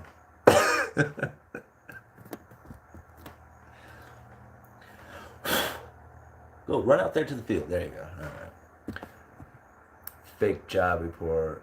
Mike in the night. Yeah, I missed Mike in the night. Man, I shouldn't have been on. I should have been over there hanging out with Mike. We should have done this tomorrow. All right. Buying gold with a credit card. It's 15 months, zero interest. Well, that's something to be said. Pay it off in 15 months. Life ain't over until you allow it to be. So true. Keep crushing it, UE. Well, thank you. I will, man. This is a 14.28% increase over sales compared last year. Okay. I think the lumber prices will drastically drop by next spring due to salvaging the burnt forest. Oh, bro, that actually might that you might actually be onto something there. I mean, next year that very well could be the case. That a lot of the burnt up timber that happened this year will get salvaged next year, creating an oversupply. I bought 5 dozen eggs for $4.99 yesterday. Wow, your children won't outlive you.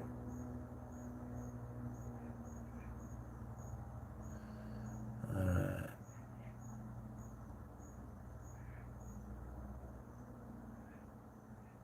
Bought 5 dozen eggs in Alaska for $45.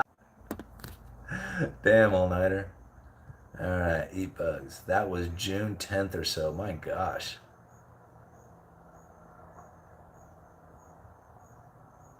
Eat.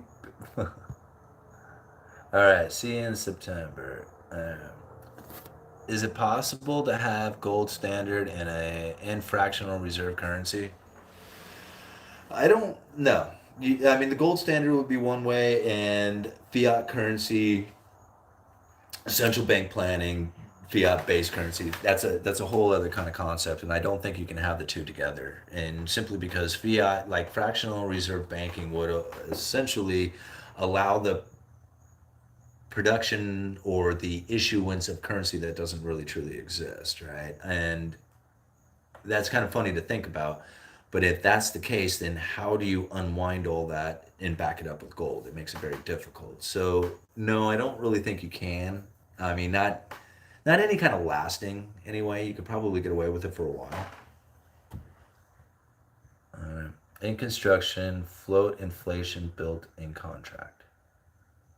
Everything is more expensive because of the transportation cost, and we're a captive audience. I like America, not really anymore, but what other country would be good for someone with around 140 grand in checking? In Japan, egg prices are quite affordable. You pay about $2 for 10 force-fed, $4 for free range. I like boiling eggs to eat and better for you that way. I agree. I like hard-boiled eggs too. Just bought some organic eggs for like 370 or something. Thought it was decent price. Friggin' ground beef is insane though. Eggs are reasonably cheap given the food value in them. Yeah, believe it or not, pork prices are the same as chicken prices now, pound per pound. Yeah, I found that to be somewhat of the case. I think the pork prices were a bit higher than the chicken, but they were they were really good. We picked up a bunch of pork, and then like I said, my dad picked up 3 big packages of chicken today for 3 for 1. So I want some ducks for their eggs. Yeah, duck eggs are awesome. They are so different than chicken eggs. And like I mean when you eat them they're different. Like they're just a little different. They're still an egg. But it's when you make something like, you bake a cake or make pancakes or something and you add a duck egg to it. as or use duck eggs as opposed to chicken eggs, my gosh, what a difference. I mean, it is just like night and day. If you've done any baking at all, try and find some duck eggs and use duck eggs in your recipes, and you're going to see a major difference. 1:30 in North Carolina. Crazy do wild. Why does government spray dandelions? Dandelions good for health. Let that sink in. I don't know, because dandelions are a nasty weed that cover my entire lawn. I'm sorry, I weed and feed it. I got to get rid of the dandelions. I like grass. I want grass lawn. All right, did you ever listen to Gigi Ellen music? I don't think so. In Canada, the BC Premier is begging the Bank of Canada not to raise interest rates. If you had 50 extra laying around, what would you invest in right now? A lot of people really ask me about that, and I if I had 50,000 just laying around, I wouldn't probably invest it in anything. Like I said, I would probably use that money to like pay a year's worth of bills. That would eat up a good chunk of it, but then I would use the rest of it to try and promote more UE stuff and doing my thing, like investing in myself. That's what I would do. Like if I had that kind of chunk of change, I don't know if I would necessarily go into the stock market with it. Now, if I was going to be given like say $50,000, over the course of the next 3 years in monthly increments or something like that, then I would probably be dollar cost averaging into the stock market or something else with it. Or maybe not necessarily the stock market, but into my portfolio in the stock market, crypto, just keep buying into my investments, like I normally do. All right, I think housing crash is a good thing rather than just making the bubble bigger and bigger. Get the map gas torch, right? Hey man, don't talk shit about Uncle Rico. No man, Uncle Rico is awesome. I like food companies, but Powell raises rates so high that interest started to hurt companies' profits. Powell raised it so high that I don't think so. I don't think that's what happened. I think what happened is during the pandemic, the price of food went way up, and all this massive production going into food to take advantage of the prices caused a malinvestment within their model. And when the prices came down, they can no longer be affordable. I don't think it really had anything to do with Powell, doing that. Now, if you want to talk about the organized effort to sever the supply chain that created the whole situation, you want to blame that on Powell himself. Okay, but that's how I think it really went down. Interest rates being high is not a bad thing. Like this is where I don't I kind of have a disagreement with a lot of times people are saying that the Fed is destroying the economy. They're not, right? The Fed is allowing the economy to do what it should be doing, and that is acting without the Federal Reserve trying to manipulate it, although it's all manipulation because they're so ingrained into it. But you think about it, the Federal Reserve in their quantitative tightening position is really them trying to get out of participating in market manipulation. Right? It's still manipulation because they're unwinding their balance sheet. I mean, it's just as manipulative as if they were expanding their balance sheet. But the idea that they're backing away from it is allowing the free market forces to start taking effect, right? To start allowing the interest rates to find where they need to go, find mortgage rates where they need to go. This is allowing the economy to fix itself, is by the Federal Reserve literally backing away from their efforts, as far as manipulating interest rates down to try and get people to go out there and conduct business. Now it's just like, hey, you guys just go figure out what you need to do on your own, and interest rates will land where they need to land. Again, that's not the exact truth because the Federal Reserve is still very much in the game of manipulating interest rates, but in a little different way, right? By allowing, before they weren't allowing free market forces to take effect. Now they do, right? Even though it's not necessarily the full effect of what the free market could do, it's more of what is happening today than was happening when they're in their quantitative easing.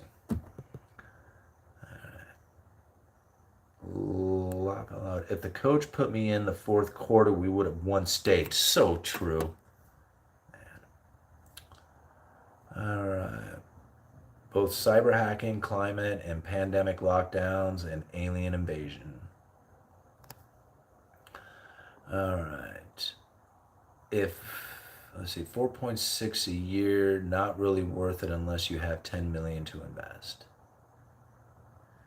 Good talking to you, Simon. Past my bedtime. Good night. Yeah, I hear you. Not sure. It's getting past it's getting past my bedtime too. I'm having a hard time talking. I slept in so late today. God, I slept in late.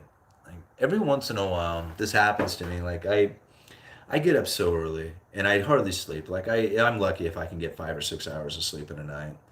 And I run that way pretty much all the time.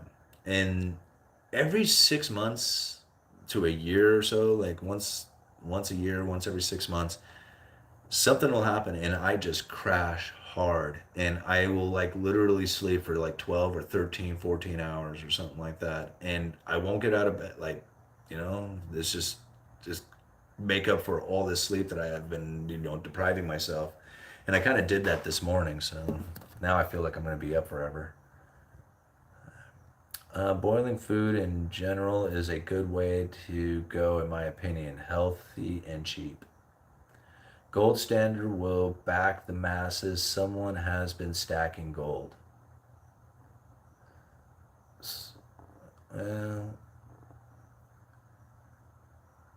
Worked in the food when I was younger. Just buy the cheap eggs. Organic doesn't mean much. Duck eggs with porridge. All right. The most expensive eggs are the ones inside your... Oh, come on now.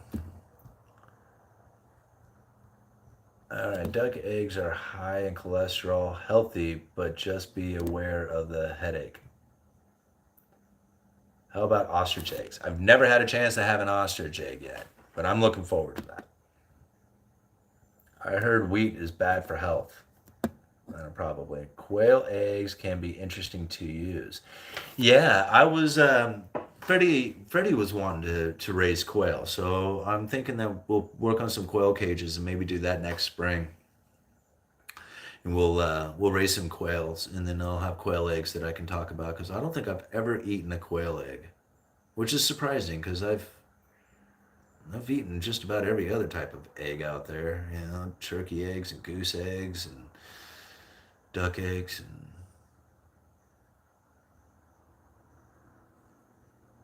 I'm trying to remember. My buddy had some peacocks. I don't remember if I ever had a peacock egg. All right.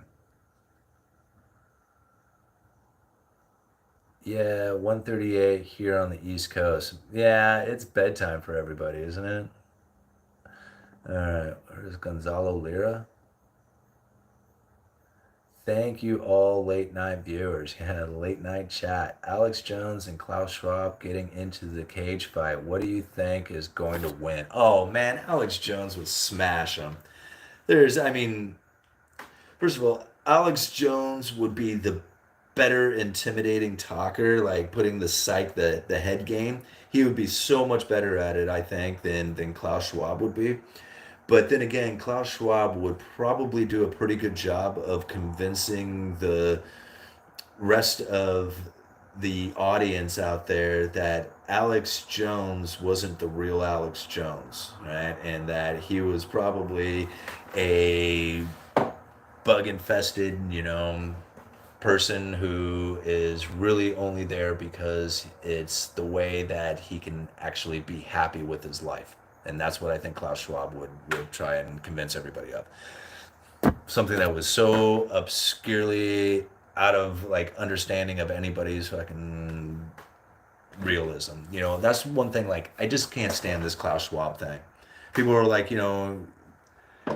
own nothing and be happy, gonna eat bugs. And I'm like, who in the world is scared of that? Like, I mean, is there anybody who is actually scared of like living a life in which that they were going to be eating bugs? I mean, to me, that is so like, I don't know, such a far off concept that I just don't believe anything that this dude says. Like nothing. I am not taken by his threats. I'm not anything. Klaus Schwab is to me is like so insignificant. You know, not important to me at all. And neither is Alex Jones either. So, yeah. They're trying to level currency. I clean after people's messes. Fun stream. Thanks, UAE. Yeah, thanks. I'm starting to get a little delusional here in my speaking. It's starting to, can't come up with words right. All right. If the live stream continued on until one person is left, who will it be? It will be Alex Jones. All right. I'm not sure, man, but all my money would be on Alex Jones. Yeah. Jerome Powell phoned Larry Fink more often than the president of the U.S. during the 2020 lockdowns. Now Larry Fink is saying that we have seen the last of the rate hikes. Got Lumberjack Landlord's live stream tomorrow morning, 8:30. Yes, tomorrow Pacific time, 8:30 in the morning. We should all jump on Lumberjack Landlord's live stream for sure. Put your money and assets in private banks. Great Depression. Emu eggs are good. Black room offerings. Matt Simon would be last on the stream by default. Alex would smother him because he's gotten so fat. Night all. Yeah, night, man. Good night, folks. Hope you all are having fun in real life next week. Bye. All right. See ya. Awesome stream, by the way. Thank you very much. All right. Gonzo Lear deserved to go to the prison. It would never happen, pipe dreams. Good night, man. All right. Read about GMO patent laws. Now think about because the mRNA tech.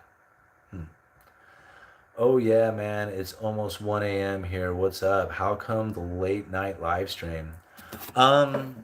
It's because I slept in this morning and my family went to bed and I started the live stream, killed it early, chasing a spider around, and I fired it back up to say goodnight, and here I am saying goodnight. So I don't know why it's so late. I really don't.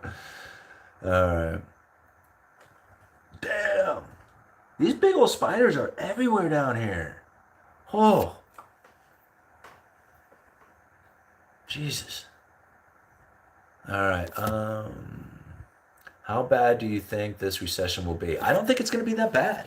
I really don't. I think like I mean from some of the things that I had said before, which seem to still be playing out today, is that I think this is really going to be like one of the first recessionless recessions that we had ever experienced, where like the downturn is not going to be so significant that it creates the hard times that a lot of people would typically anticipate, like losing your job and bailing out the corporations. If people lose their jobs and they go to work at the service industry, that might suck for them, but at least they still have a job.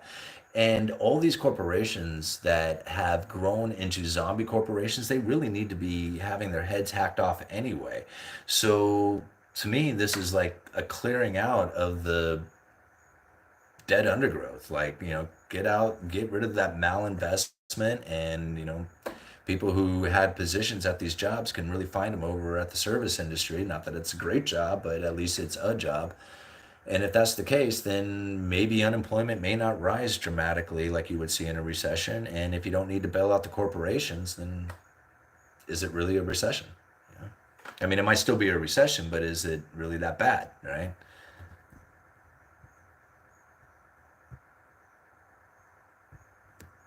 Rock over London, rock on Chicago. Hello from Tillamook, thunder rolls, you demand. Right on, Kyle. Well, thank you very much. Tillamook isn't that far away. It's like my neighbor right here. It's great to see you in the live stream tonight. Star Trek, swiping tech, Apple Tech. Lots of spiders this year. Yeah, there's lots of spiders. Now I'm a little freaked out. Get these things crawling on me. Good night, y'all. See you around, UE. Good night, man. We'll see you. Simon needs some golf shoes for those spiders. Yeah, I do. I'm running around barefoot right now, so I can't even step on them. All right. Any issues with insects at this time of day? Well, the spiders are giving me hell. Burning the dead wood. Good night. Good night. Good night, chat. All right. Have you ever listened to Wesley Wills? I haven't. Man, this was so awesome, man. You guys are so cool for hanging out this entire time, man. We have 110 of you watching, 162 likes. This has been a great chat tonight. I would have never expected so many people to hang out with me for this late into the evening. But it seems like we've come to the end of our comments. Oh my gosh.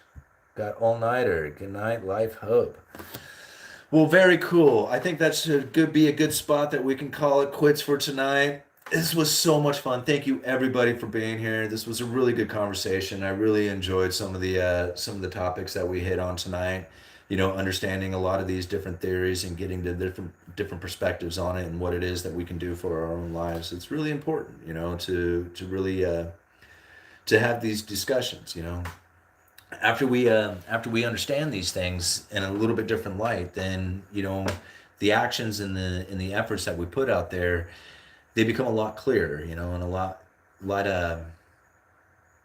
done with a lot more intent and less like what am I trying to say? Less fear of the future, because these economic forces, they really play out in today's economy in a way that really we can understand that the future is not going to be as bad, or maybe could be worse than what a lot of people are saying out there.